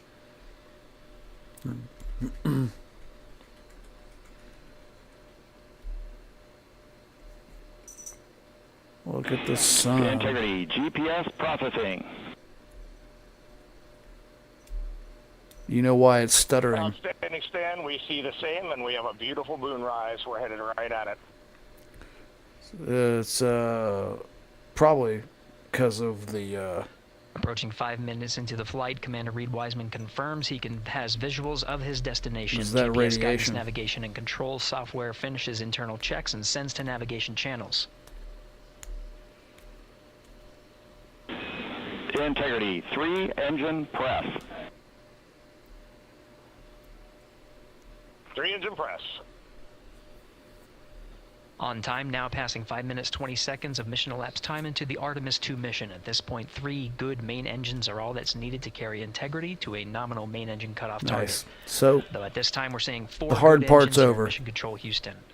Well, Integrity, 75 unless miles you- in altitude, 330 miles downrange, approaching 10,000 miles per hour. wow, unless you consider, coming back the hard part, but they don't exactly have to land. They just have to fall. The most the risky part, I would say, is over, and historically, usually the worst things happen at the Looking good beginning. at 6 minutes. Where was everybody when the Same Challenger board, Stan. exploded? I was in elementary school. Good trajectory and engine performance. I remember Booster watching officer it. will soon report the shutdown plan to Flight Director Judd Friedling, expected at the 7-minute mark. We were watching it live on TV. Integrity on TV in 78 school. miles in altitude, 460 Boom. miles downrange. I'll never forget it. Expect nominal shutdown. I'll never forget Challenger exploding. Nominal shutdown. Our teacher screamed.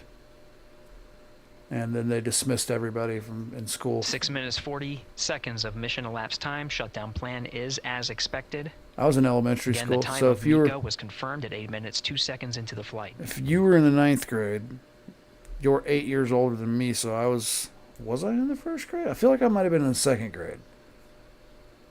I can't remember. 7 minutes of mission elapsed time. I really want to say I was more like in the 3rd grade because I feel Throttling like down I as feel like it we was a approach the particular abort once around school. option. Milestone. Hey, 7-minute 30-second mark. my mother's in the chat. Hi, Mom. Now 84 miles in altitude, 650 miles downrange, traveling more than Mom. 15,000 miles per hour. What school was I attending? Integrity. What school was I attending when the Challenger exploded? I want to say I was in Jenny Moore, but what year was that? Because I wasn't in Jenny Moore until 3rd grade. Oh yeah, I didn't go to school when Kurt Cobain died. A bunch of us didn't go to school. They might have called the day out. I'm not really sure if they closed the school, but I know About 10 seconds remaining. none of my friends until the went. main engine cutoff of the Space Launch System core stage. Standing by for confirmation of MECO and core stage separation.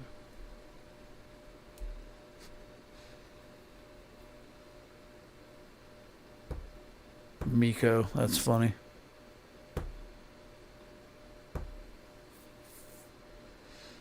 Oh, look at that. That's cool. Integrity and nominal MECO core stage separated. Launch abort system separation. So they're getting rid of the abort backup, right? Is that what that means? We see the same on board, Stan. How do they get a camera outside of the ship? 8 minutes 40 seconds into the flight, we have a There was nominal some main engine dingbat cutoff who'd heading say in that. the right trajectory on the way to swing around the moon. Core stage has separated, done its job. The Space Launch System upper stage, the Inner Rim Cryogenic Propulsion Stage, or ICPS, still attached to the Orion spacecraft. That's so cool. I love these computer graphics they got for illustration. 9 minutes of mission elapsed time. Integrity crew of Reed Wiseman, Victor Glover, Christina Cook, and Jeremy Hansen now in orbit around the Earth at the beginning of their journey to the moon. Your mom's in orbit around the Earth.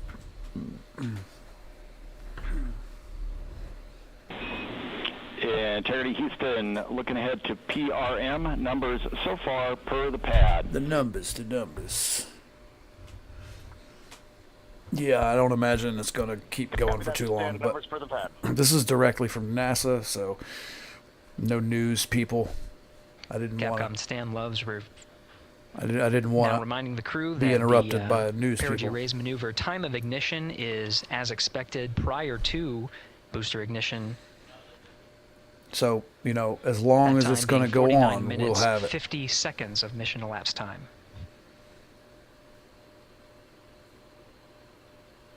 In fact, I have a NASA feed as well as another source as well. That was also NASA, but yeah, it's looking like something froze up. Huh.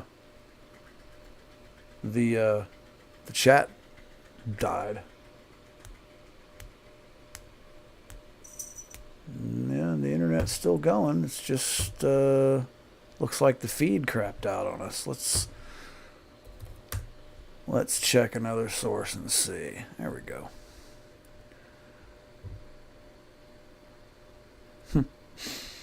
Well, you called that, Mike.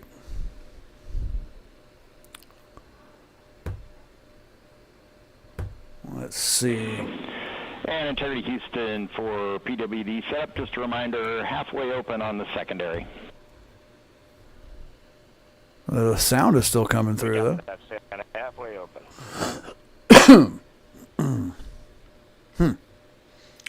Sound's still coming through. It's just a visual. Yeah, that makes Passing sense. 11 minutes of mission elapsed time. We must have come across Here, aliens. overhearing the conversation between Capcom Stan Love and Commander Reed Wiseman, already passing some milestones. We have a good nozzle extension deployment system. Oh yeah, I got your nozzle extension that is right confirmed, here.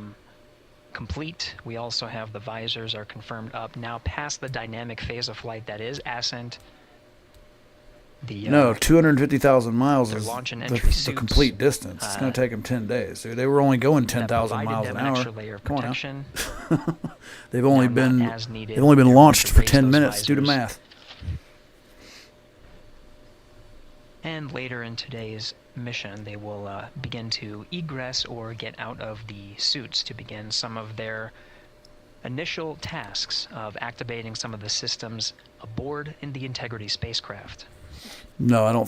250,000 miles is not Passing the 12 entire minutes of journey, mission but elapsed time. Again, the perigee raise maneuver that's They were only moving- near 50 minutes of mission elapsed time, 49. they started off at 2,500 miles per hour, and they got up to 5,000 miles per hour, and I want to say they got up to 10,000 miles per hour, and they've only been it's only been 12 minutes since the launch.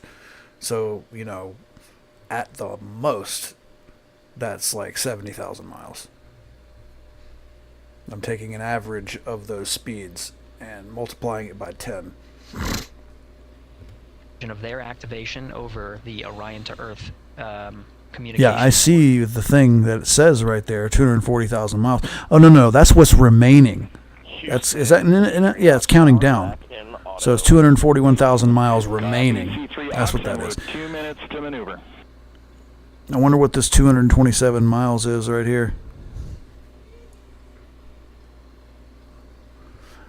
But yeah, I see where you got that. But that's counting down. So that's what's left of the entire journey, I assume.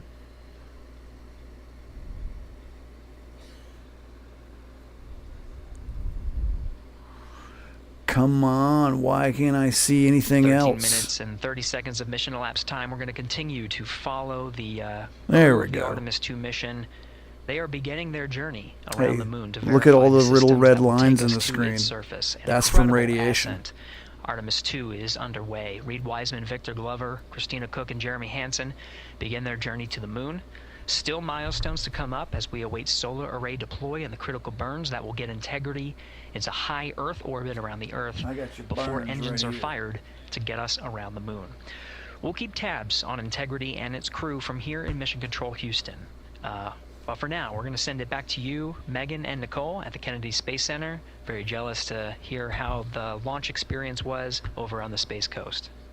Yeah, Gary, if people are just Space joining Coast. us, welcome back to the Space Coast, where we just saw Artemis 2 lift off 14 minutes ago. And wow, what an amazing launch, and an emotional one too. As soon as the rocket lifted off, Nicole, you had tears in your eyes, I had tears in my eyes, and we had all these people. I'm going over to this other showing of. Actually, no. Well, yeah, okay. That's BBC. With healthcare education I wanted to shot. stay away from a newscast. But who In fact, yeah.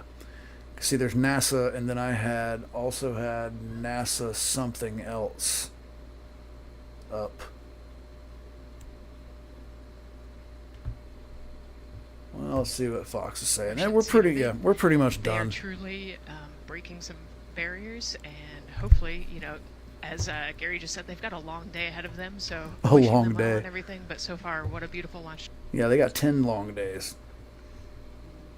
Let's see. I had it up on, I'm going to go to time. Yeah, I had NASA spaceflight and NASA. Yeah, the NASA spaceflight guys, they sucked. They were getting really annoying. And looks like everybody's got the same thing going on.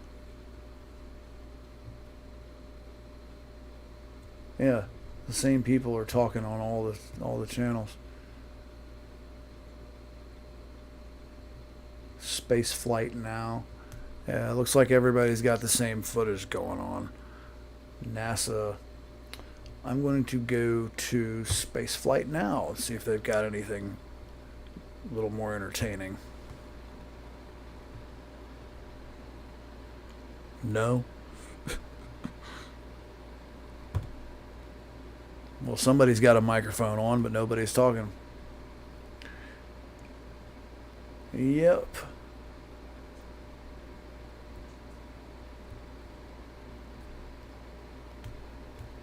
I'm going to... I guess I'm going to go back to these jerks right here. See what they've got to say.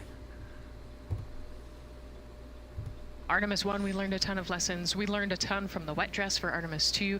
We were able to go in, fix those things. We even had a couple mishaps today, not mishaps, but a couple, anomalies today that the team creatively came up with solutions for. Yeah, look at that. Adam's in the chat now. That gets us. I got Adam, I got Mike, I got me mum. Continue to watch. Yeah, the gang's Christina, all here. Reed, Victor, Yes, and sir. Jeremy on their way now to the moon, in Earth's orbit, and awaiting the next To the in-flight moon. milestones, deploying Orion's solar arrays. So why don't we get back in with Mission Control and Gary? Yeah, I got your mission control right Again, we're here. following along in the action.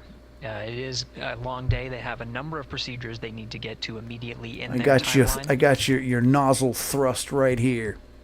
Is on board per the Etsy We copy Houston. Thank you. Roger, Roger. DICK 6969. Cross Ira Artemis 2 mission today. Man, Right now we're, as you see, passing 18 I minutes think of you mission just lapse set time. me over my payout threshold. The Orion spacecraft integrity and the interim crowd. Because I just recently had somebody. Actually, I had, oddly enough, you can tag products in YouTube videos, and I tagged. In one video, it was about Oreos, and I tagged some Oreos just for shits and giggles. And oddly enough, I had 11 people spend a total of $600 on Oreos. Straight up, all Oreo sales. 11 people, $600.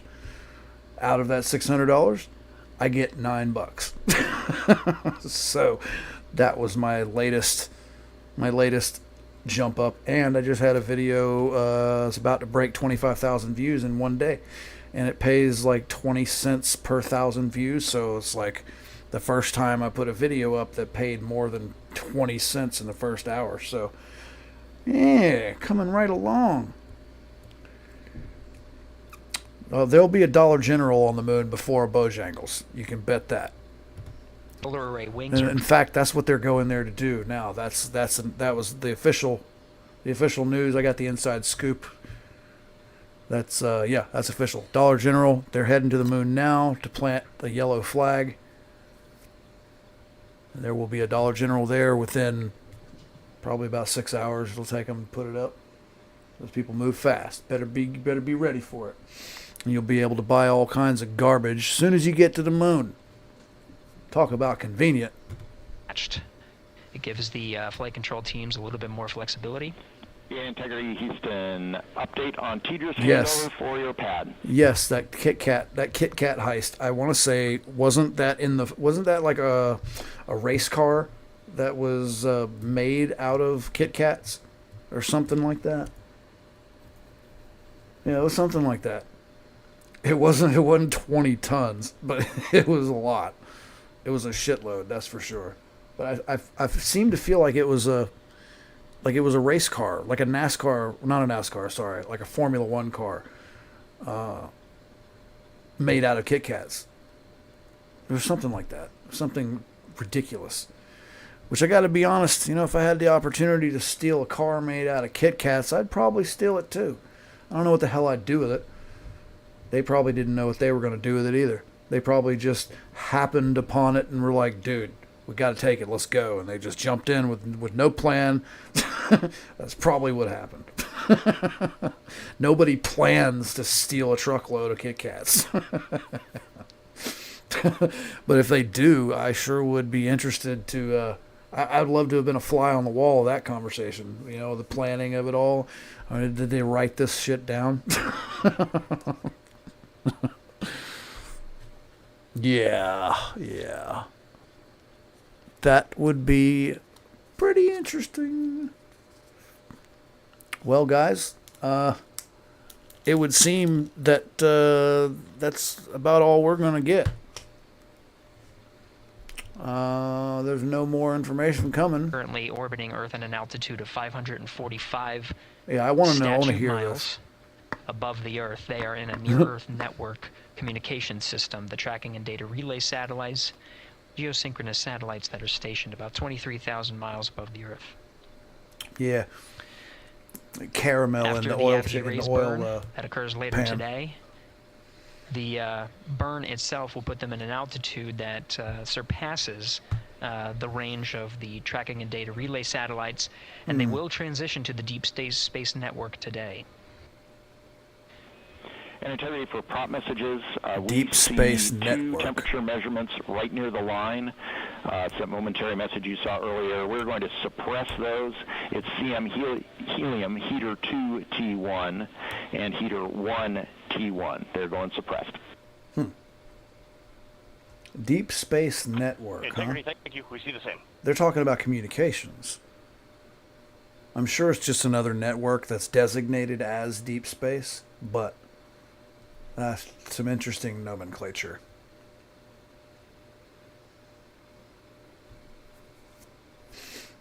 Yeah, I want to hear the update of what's next. You know, what we can expect. When we're gonna see the crew again. This is Mission Control Houston, passing 23 minutes of mission elapsed time into the Artemis 2 mission. Yeah. Pecan. This is after a launch that began at 5:35 and 12 seconds Central Time, 6:35 and 12 seconds p.m. Eastern Time. Right now, the orientation you're seeing from our aero visualization that translates some of the telemetry that we're getting from the spacecraft and puts it into a model so you can follow along on some of the milestones that we are following here. Look at those miles falling off of that counter. The RL-10 nozzle that you see Mile. They're moving. Though it is currently not firing, that nozzle is pointed Yeah. towards the sun, and the solar arrays are currently deploying. I got you. From nozzle. this visualization, they look fully stowed in a position. Are they seeing something that we're not? Jeremy has the O2 sensor. Because every screen, every what do you call it? Sensors. Looks the same. Everything. Again, Commander Reed all looks the Wiseman and same. pilot Victor Glover overseeing the deployment of the solar arrays. And we'll follow the attitude maneuver changes ahead of the first burn of the ICPS engine, the perigee raise maneuver. What if you could see the biggest options trades the moment they hit the market? This ready-to-run... No. And Integrity Houston, we are seeing a 7-second miscompare between the MET on Orion and ICPS. We'd like you to read us the MET from your center status bar and for the ICPS on StackSum. Let me get this off the screen there. There we go. And Stan, we see a absolutely precise alignment. MET 25, 14, 15, 16, precisely aligned with ICPS MET. Yeah. Copy, thank you for that. We'll investigate a ground issue. And Houston Integrity, ATO preferred set. Copy, ATO preferred. Well, now we know that it wasn't an us issue. Now we know everybody's seeing the same graphic on the screen. But we also have the added benefit of seeing mission control. Isn't that nice?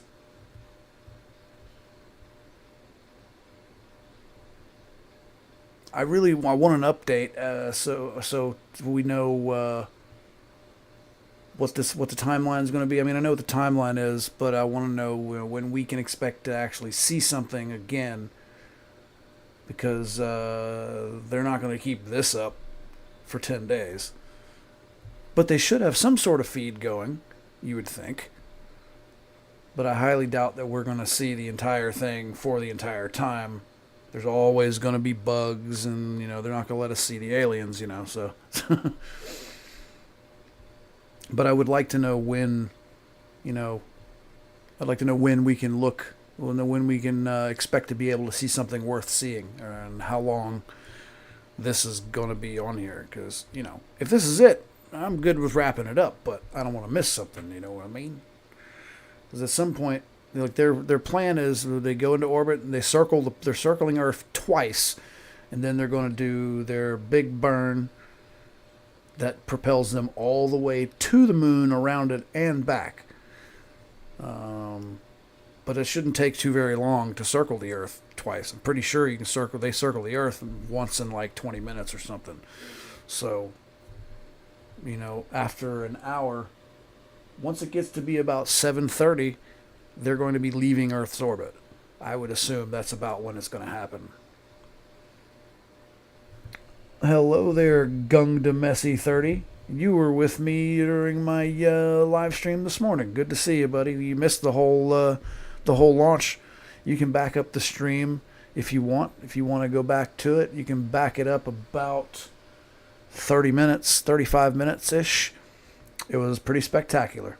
Thanks for coming. Do me a favor and drop a like while you're here. I'd really appreciate it. Yeah, the Van Allen belt, Van Allen belt, they'll be out of there by, I'm thinking about 7:45 or so, or 8-ish, they should be out of Earth's orbit. That's just my math. I could be wrong.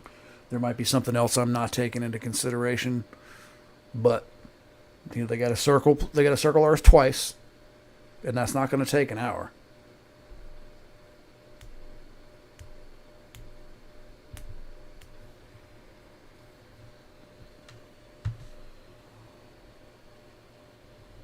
What is that? Oh, I can't zoom in on this. Oh no, I can't zoom in. I can turn the quality up. Nope, it's already as high as it'll go. Yep.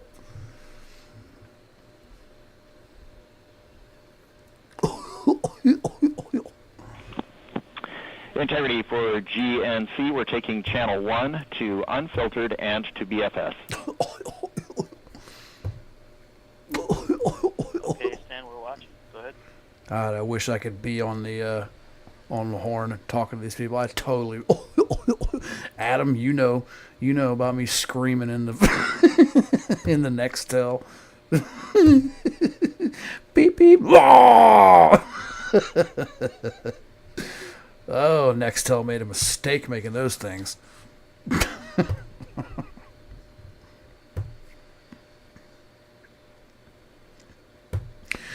I will be live again tonight in a little less than 2 hours for when Trump gives his speech.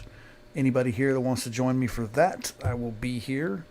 And I will be live again tomorrow morning, bright and early at 7 a.m. Doing a lot of live streaming here lately.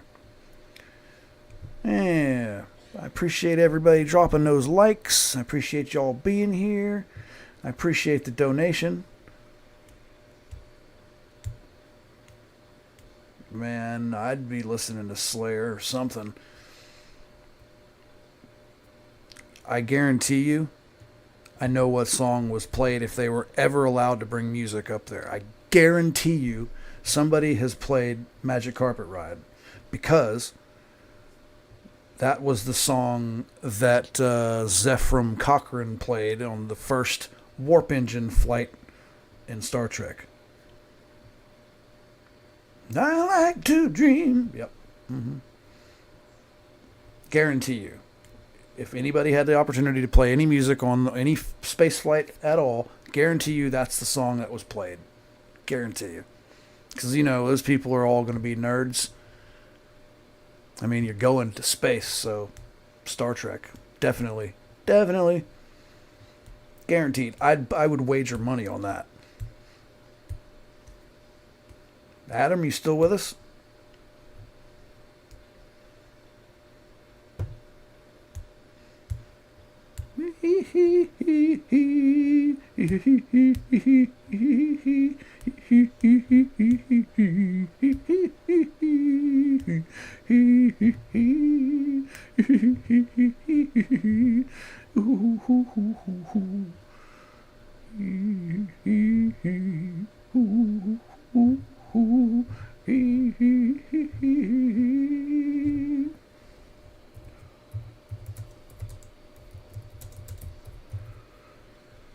Hey, check it out. I'm starting a goal. Just playing with the features. Take a look at it.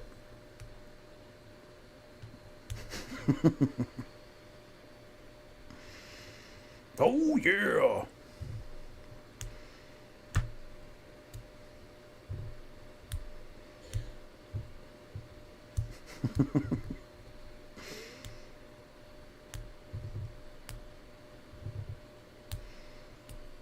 Oh. I was going to say it looks like one of the cameras went down, but that's not. These aren't cameras. Why are they? This right here makes me raise an eyebrow. Mission camera. These aren't cameras. These are computer graphics, and we all know it. And it's obvious it is. It's not like they're trying to hide it from anybody, but why would you call it mission visualization? That's exactly what it is. It's a visualization. It's a representation. Don't call it a mission camera. No, what I think they did is these were all different shots of different things, and they just slapped this up there because they don't have anything. See, they're negotiating passage through the Van Allen belt with the aliens right now, and we're not privy to seeing that. You know, we've got the toll booth up there with the gray aliens that are searching the rocket right now, and they're making sure we don't have any weed, because, you know, got to keep space safe. That's why we're not seeing anything on camera. That's the official reason. That was provided to me by a trusted source. I can show you the trusted source too. Check it out. This is the trusted source right here. Saying hi, kitty. Ooh, memers. That's my old kitty. She's sitting here watching the rocket launch too. Yes, kitty. Ooh, kitty wanna go space? You wanna go to space, kitty? Meow. Oh, kitty wanna go to space too? Meow, kitty. Ooh, kitty so pretty. Oh, kitty so pretty. Oh yes, kitty so pretty. Oh yes. Kitty gonna go with me to Thailand. Oh, kitty, meow. But I don't think it'd be that big of a deal to get on a rocket and go to space, kitty. Let's go. Kitty, woo, kitty. Well, guys, I don't think we're gonna get much else. I mean, I'd hate to cut it off and then we get something. I want to know what we can expect over the next 10 days. If we're going to get any kind of updates, or if we're going to get any more footage, you know, because I want to stay live just in case something good shows up. You know, because like if something crazy happens, that footage might not stick around. Know what I mean? It's good to catch it when it happens. So yeah, we we are. What time is it? It is currently, by my clock, 7:10. I don't believe we've had enough time to get past the Van Halen belt. Yeah. Like I said, we're still currently parked at the alien toll booth. The astronauts are trying to scrape together a change. You know, they dropped their quarters on the floor. That's an entire process. They've got to get up. They got to get out of that big apparatus they're strapped to.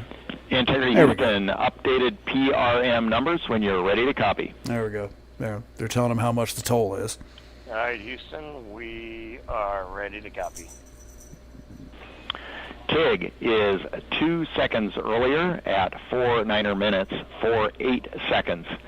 TIGO unchanged at 26 seconds.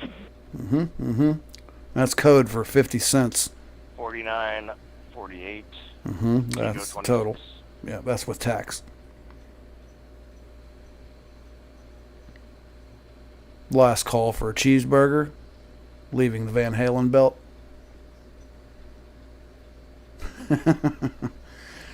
This mission is going to be 10 days long, Adam. They will be coming back April 10th. As I've said before, they've got to circle the Earth twice, and then they do one final burn that propels them all the way to the moon, around it, and back.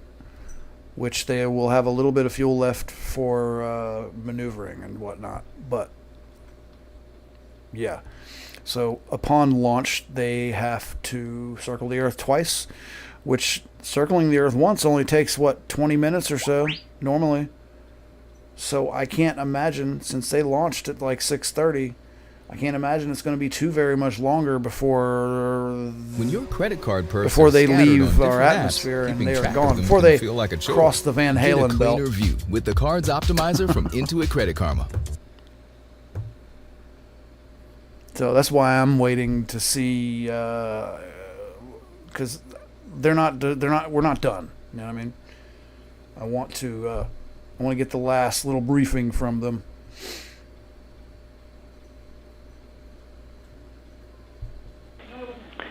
Integrity Houston, for Optimus on the PCD, we have time update instructions. Optimus when you're Prime. Ready. Yep. Mm-hmm.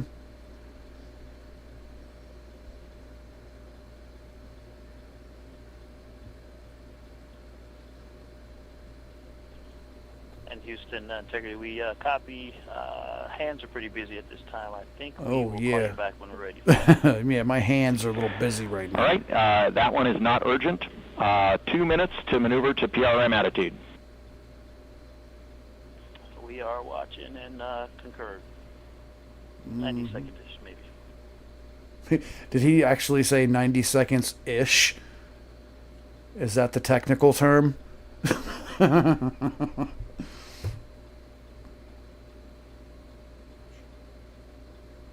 Yeah, I don't want to break away from this pretty little 4-camera setup we got going here.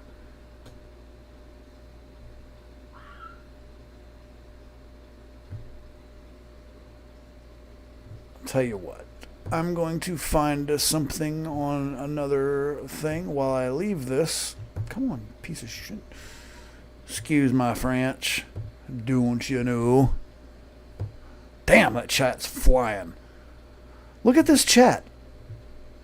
Shit. Come on, piece of... Look at this chat.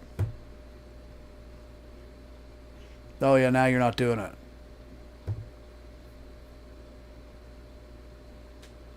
You'll see it in a second.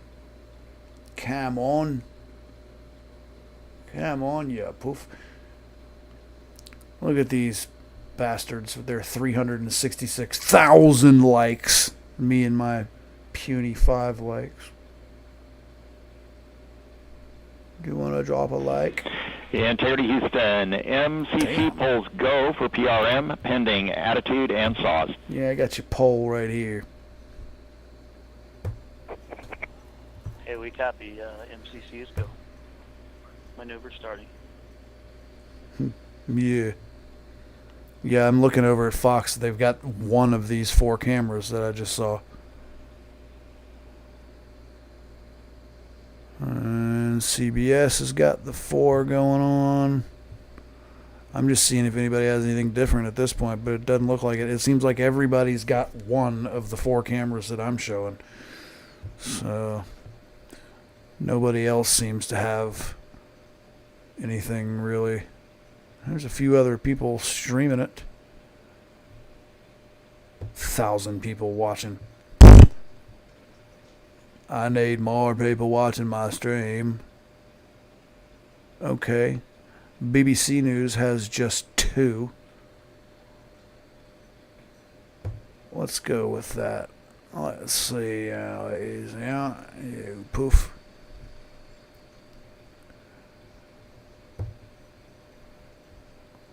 Minutes. So, Tim, I'll ask you this and then you, Helen. What is the feeling right now for the astronauts there? Because as you were just describing, we had this incredible buildup, the adrenaline, and then that 8 minutes of that takeoff, and the people on location packed up and left, but there's so much for the astronauts to do. Is there a sense of relief or nervousness? How does it feel, Tim? Yeah, there'll definitely be a sense of relief at main engine cutout. It's a big deal launching into space, especially for Jeremy Hansen. This is his first mission. For the other 3 crew members, they've seen this before. before, but for Jeremy, he's experiencing weightlessness for the first time in space. So that's a really big moment. How But they'll be sweet. straight to work. They're not going to sleep for another 8 hours, and even then, I don't think they'll really sleep. So they've got lots to do, as Helen was 8 saying. hours, huh? They're going to actually separate after about 3 hours from this interim cryogenic propulsion stage, and then Victor Glover is going to take control of the spacecraft and manually fly it around Oh, to wow. test those systems out for future docking to spacecraft. And then they're going to have a PAO event, so we're actually going to hear from the crew as well Okay. a couple of times before they do get that precious sleep in. But no, that crew are going to be Okay. feeling a whole range of emotions. But actually what they're doing right now is just focusing on this really busy time period. Right. So once they get moving, I'm assuming that's when they're going to go to sleep, like he said. Oh, what the hell is that? They just... bastards. All right. Well, guys, I do believe that's going to be it. You can feel free to join me around 8:45. I will be back on for... Oh, that's not the one. Hey, you want to watch a stream of a stream of a stream into infinity? I think that'll break something if I let it continue that way. Anyway, yeah, I'm going to be back on for Trump's speech tonight. I am very eager to hear how he is going to talk himself out of this. That letter from Iran has everybody up in arms and has everybody freaking out, and there's these idiots are actually believing Iran. Anyway, yeah, we'll get political on the political. Hey, look at that. We got a new screen up. We'll get political on the political stream coming. Yeah. Yeah, real nice. Real nice. Yeah, I thought it was cool. It was actually a moon mission, you know? So, yeah, it's going to be 10 days long. They're coming back on April 10th. They'll crash down into the water. And, yeah, they're just going around the moon and coming back. That's it. I'm going to take some pictures of the far side of the moon. Take a few pictures of the Earth rise from the moon, from the lunar perspective, you know? And, yeah. The whole point of the mission, supposedly, is to essentially plan for the next time we go and actually land on the moon. But it seems kind of strange to me that that we would go to such great lengths to plan. Why would, I mean, these things are expensive. These launches are very expensive. So why would we, spend hundreds of millions of dollars if we're not even going to land on the moon? Are we going around the moon to check it out and make sure it's safe and make sure there's no aliens out there playing golf or something that we might infringe upon? We're clearing the way for the next mission? Is that what I'm led to believe? What do you think? Comment below what you think is the purpose for that. Because yeah, I find it strange. But, I'm no rocket scientist. I'm no rocket surgeon, so, yeah, I don't know. I'm sure there are more things going on than I'm capable of understanding. But, yeah. I don't really want to go. It's for Mars, huh?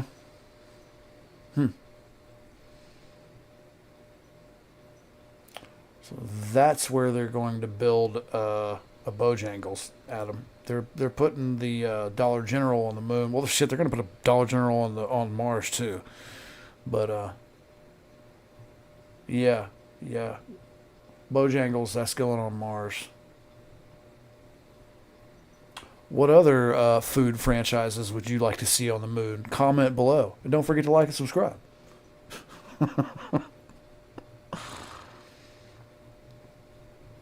I got a joke for you. What is something you would never want to hear during sex? Don't forget to like and subscribe.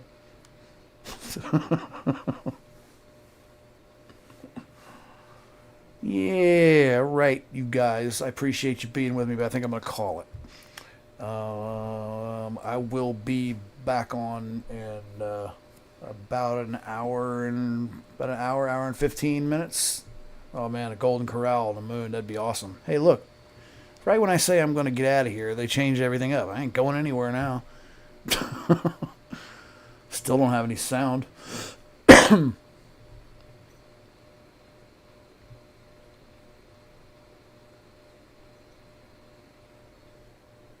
Huh.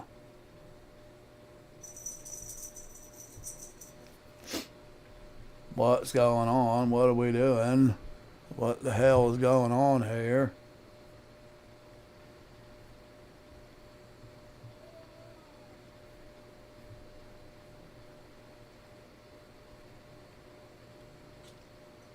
I like how perfectly. Integrity Houston, we see Orion in attitude and Saws in position for PRM. Yeah. I like how perfectly. We see the same on board. Looking good, Stan. How perfectly symmetrical those cones, those flame cones coming out of the back of those rockets are. Perfectly symmetrical, and, you know, they appear pretty stationary, you know. That's just a marriage of precision, math, and science right there. It's great. I love it. I love seeing what we human beings can accomplish. I love seeing people come together for a common goal. You know what I bet they don't talk about on the job at this place, at NASA? Politics. I mean, I'm sure they probably have little discussions, but, you know, you got way more important shit to worry about on this job. You know what I mean? They might joke around in the break room.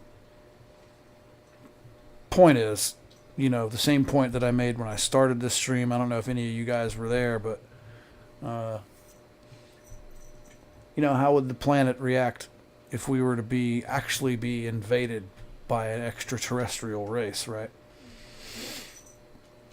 You would see people shed their political ideologies pretty quick if we all had to come together for a common purpose like that.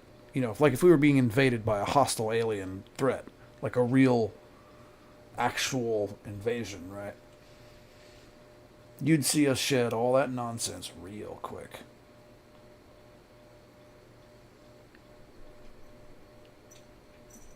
A lot of people would die too.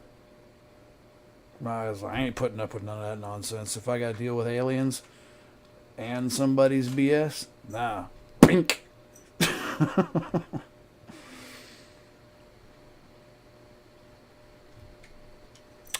Them's just jokes.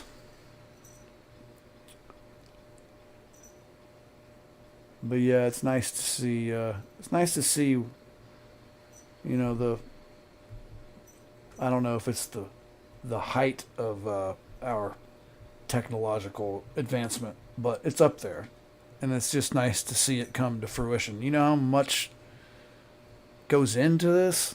I mean, you got to have a clue. I'm assuming most of you do have somewhat of an idea. You know it's astronomical what goes into it. And I think it's remarkable that we can manage to pull off something so incredible like this. It's a testament to the ingenuity of mankind. It really is. Stuff like this is what gives me a little shred of hope when I overall don't have much hope in my fellow man. Stuff like this gives me a somewhat of a renewed sense of hope. So I love stuff like this. I love seeing us pull it off. I'm glad it all worked out. I'm glad it all went off without a hitch. Now we just gotta survive the next 10 days in outer space. Can you imagine what's going on in those people's heads right now? Man, they must be on cloud 9. Can you imagine? Can you imagine? Oh, is that telling us where they currently are? The tip of that green line? That looks like the GPS map that was on my screen when I went to Thailand. They had a map of the world like that and showed your plane where you were in real time. Hey, that's an actual shot of the rocket there. Ooh, yeah.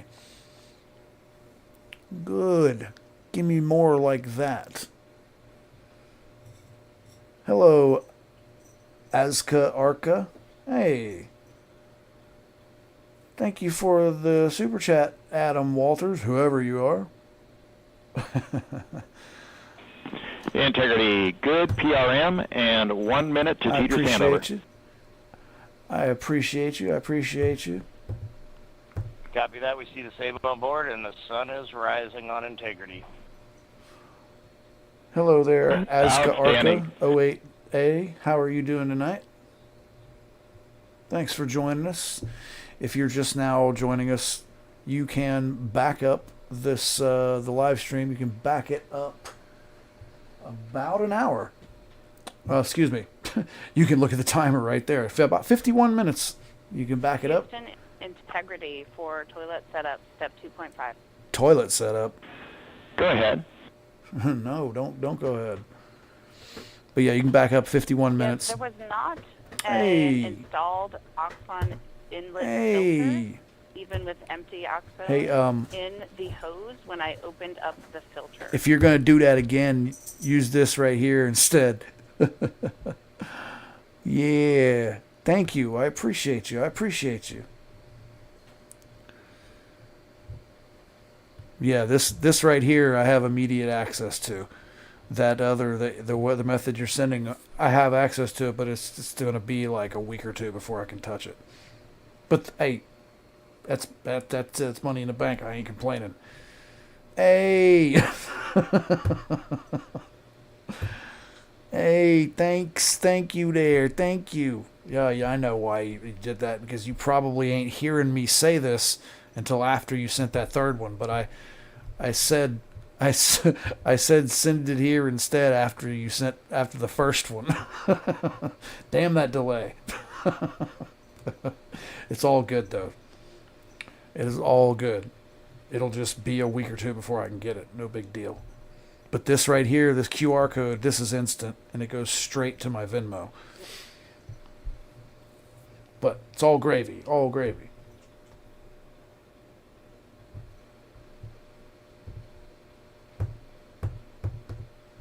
Hey there. Integrity, Houston, in the blind. We are not receiving Orion data. We are receiving ICPS data. On Rumble, Dudes Jules 17 just commented. I think this is a distraction from Iran, to be honest, but I don't know. Who knows, my friend? Well, yeah, I'm not so sure about that. I appreciate your comment, but I'm not so sure that, hundreds of millions of dollars go into something that, they need a lot longer to plan these things than we've been at war. These things take months, and we've barely been in the conflict in Iran. We've barely been at it for 5 weeks now, is it? So, yeah, I mean, I get it, but no, I do not believe so, just because of the time and the money, Plus, these things don't happen at the direction of Donald Trump. NASA, If it was SpaceX, hey, what do you... Adam. Adam, I love you, bro. Thank you. I appreciate this. The mini super chats. Thank you so much. I appreciate it. Very much so. Were you just trying to make sure I hit that goal? Hello there, Azka Arca. You never did respond, but hello there. Look at you, helping me achieve my goal. Thank you very much to Adam. Thank you to Adam Walters 1542. What a great guy. Sent me like 5 super chats in a row. Because he saw that goal that I had set up. Well,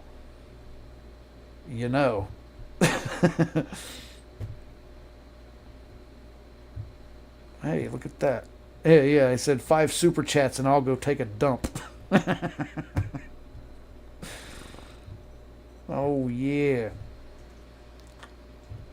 Real nice. Real nice. You just wanted to fulfill it, didn't you? Well, I thank you. I thank you in the mouth. Thank you, thank you. Yeah, so Dude's Jewel 17, I'm not so sure that that's the case. But like I said, I hear you. But, you know, these things take months of planning and hundreds of millions of dollars, and we've only been at war for 5 weeks, so. I love you, Adam. Thank you. You have a good night. If you want to come back and join me for Trump's speech, I'll be right back up here in a little over an hour. Love to see you, but, you know, do what you got to do. Love you in the mouth. Be good.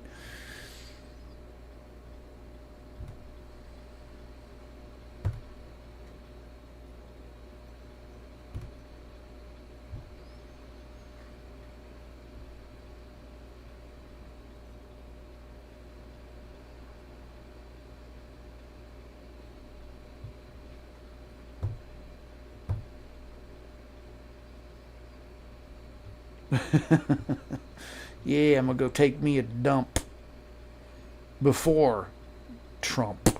Hey, dump rhymes with Trump.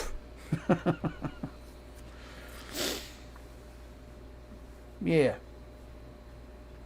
I appreciate the question there, Dude's Jewel 17. As I've been telling everybody, join me back here in about an hour. And, yeah, for Trump's speech. But yeah, that's it for now, guys. I don't think we're getting any more information. It doesn't seem. Looks like they cut the feed on the actual camera that we had. See, man, I'm reluctant to leave quite yet, just because, you know, it's been just over an hour.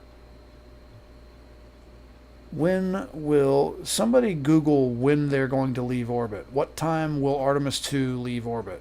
Can somebody Google that for me?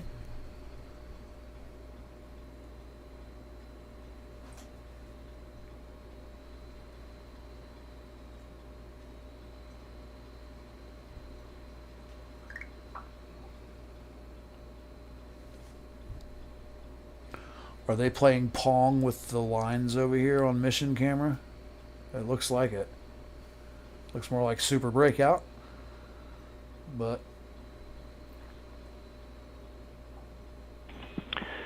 Integrity Houston in the blind. We're rebooting some ground equipment to try to recover the link. Expect 10 minutes. 10 minutes for what?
Can nobody Google that? I guess not. It's okay. I'll do it. It's just a little more difficult for me to.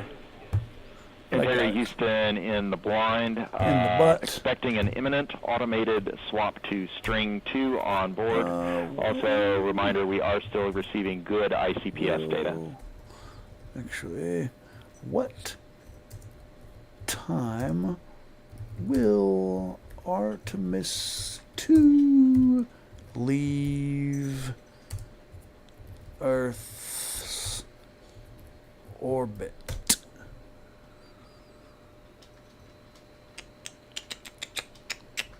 Artemis 2 launched at 6:35. Yes, I'm aware of that, Google AI. Can you just answer the question without giving me a bunch of extra garbage I don't care about? Launch time 8:35. Main engines cut after 8 minutes. Initial systems check out 23 hours in Earth orbit. Oh, they're going to be in orbit for 23 hours? Okay, well, yeah, that answers my question. It will leave Earth's orbit after completing its systems checks and executing a translunar injection burn. And the initial systems checkout is 23 hours in Earth orbit. Okay, yeah. So it's looking like they're going to be up there for 23 hours before they haul ass to the moon. So, that being said, I'm going to go ahead and call it. We're done here. Mellow Mushroom. Integrity Houston, voice check on Tidris. Huh? What does Mellow Mushroom mean, Mike? Loud and clear, Stan Hollis. And we now have you the same. Good to hear your voice. What does at Mellow Mushroom mean? And good to hear yours as well. Are you looking up a person? Right, we are still trying to understand whether the automated swap to S-band string 2 recovered comm for us or what was going on the ground. We gave you calls about an ARB TIG and an Oxone inlet filter. Did you copy them? Would you call me? Copied all. Excellent.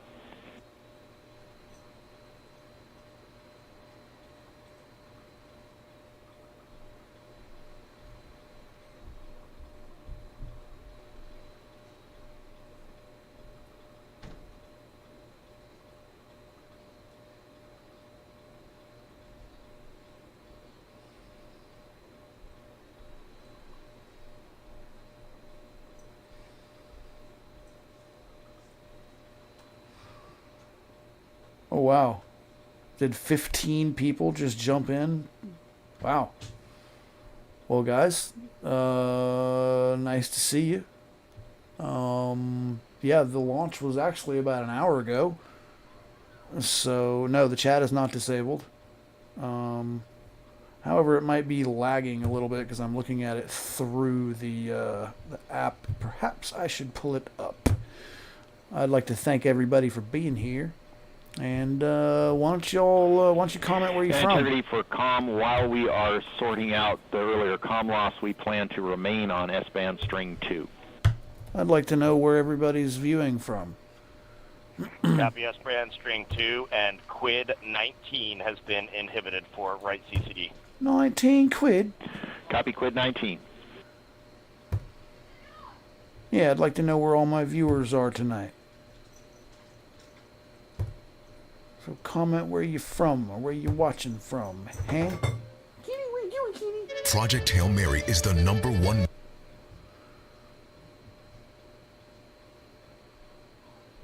Yeah, I know Mellow Mushroom is a pizza joint, but the @ symbol led me to believe that that was a username for a YouTube user, because that's how YouTube users are listed, with little @ symbols.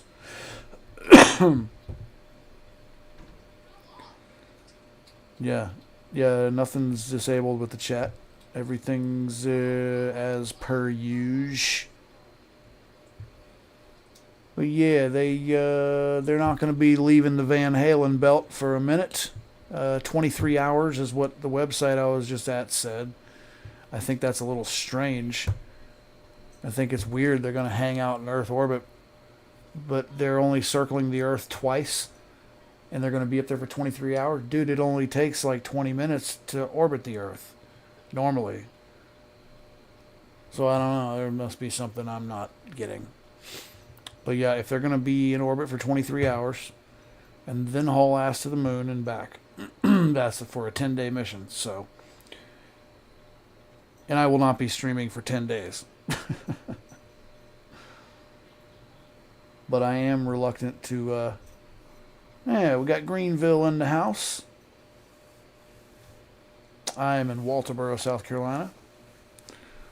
So we've got Walterboro, we got Greenville, we've got Charleston, South Carolina. We've also got Atlanta, but Atlanta already left. That's the guy that sent me 5 super chats. What an awesome guy. I wish he was still here. I'd thank him again. What an awesome guy. I really could use it. I could really use it too. I'm a broke bitch at the moment. So thank you very much, Mr. Adam from Atlanta. I'm going to have to do something nice for him. Because I know he'll be back.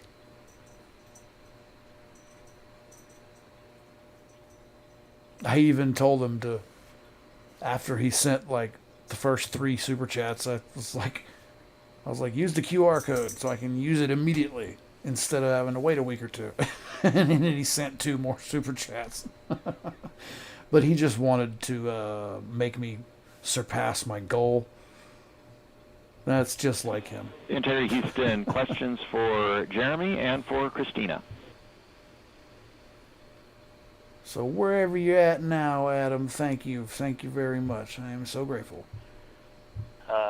Stan, can you power on the toilet, and then we'll stand by for your words for Jeremy and Christina.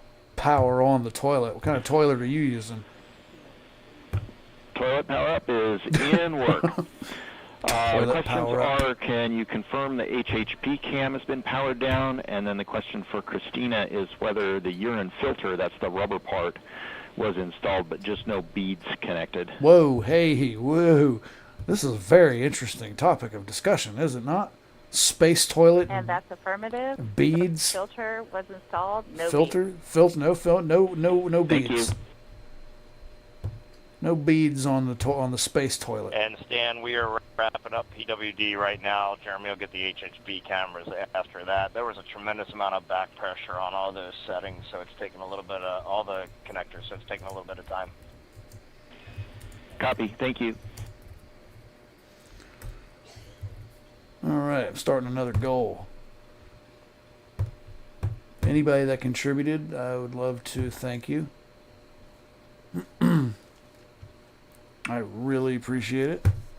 I'm trying to start another goal and it won't let me. Integrity Houston, toilet is powered, waste tank purged. What an interesting conversation. The toilet's powered up now with filters on it, but there's no beads. We copy that, Stan. Thank you. I bet you do. I don't want no beads in my toilet. That's scary. The thought of it. Would you like beads in your toilet? Comment below if you'd like beads in your toilet. Sounds scary to me. Sounds very scary. I don't know if I want beads anywhere near my butt when I'm taking a dump. I don't think, yeah, no. That doesn't, that doesn't add up.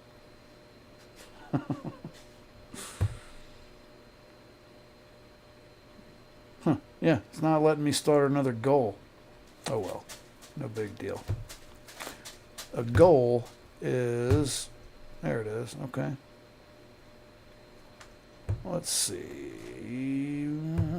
Dink, dink, dink, dink, dink, a dink, a dink, dink, dink, dink, dink, dink, a dink, a dink. Oh, yeah, see, now, what I was going to do, I was planning on getting off and coming back in, almost exactly an hour. Houston, integrity on 1 for comm. For when Trump gives a speech.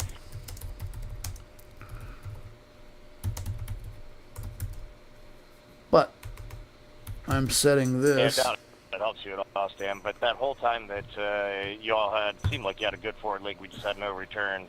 We saw a good frame lock, and everything looked good. The only thing we did not have was a good ping. I don't know if that helps you. Mission camera my ass. That helps a lot, Reed. Thank you for that report. Comment below where you're from. 8.1 gigawatt toilet.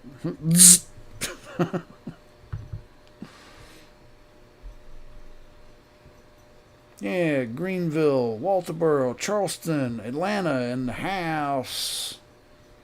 Where's everybody else from? The guys on Rumble don't like to talk. I've got 3 or 4 people watching on Rumble, and well, of course, it would help if it wasn't frozen.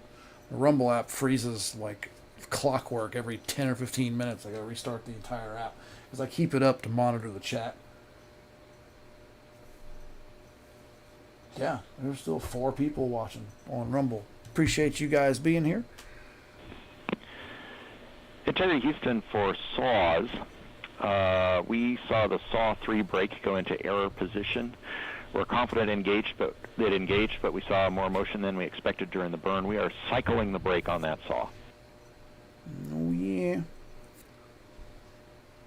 Yeah, I'm not so sure we're going to get very much more.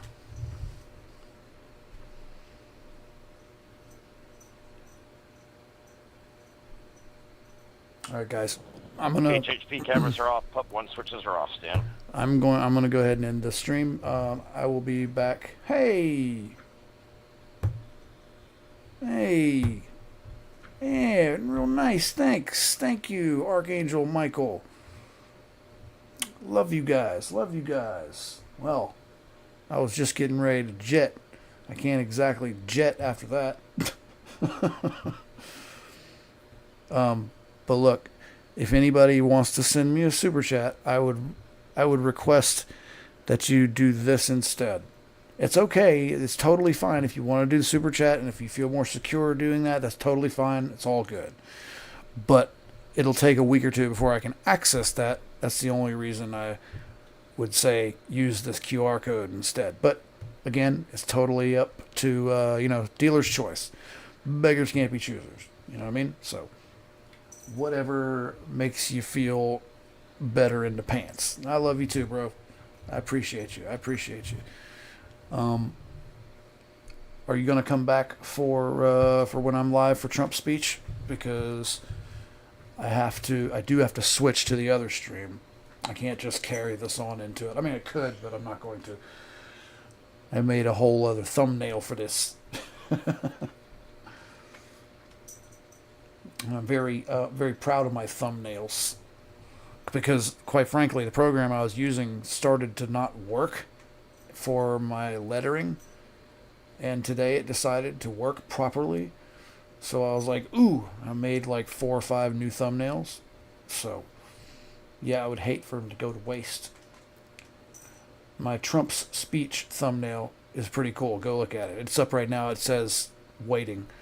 But I will be back online for Trump's speech, and I'm going to get on at 8:30. His speech is supposed to be at 9. He's always late. So, yeah, give me like 30, 40 minutes, and I'll see you guys in the next stream, yeah? Yeah?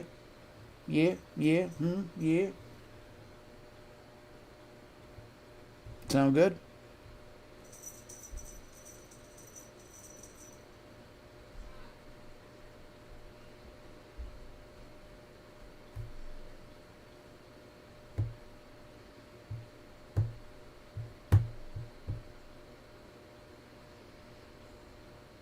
Right.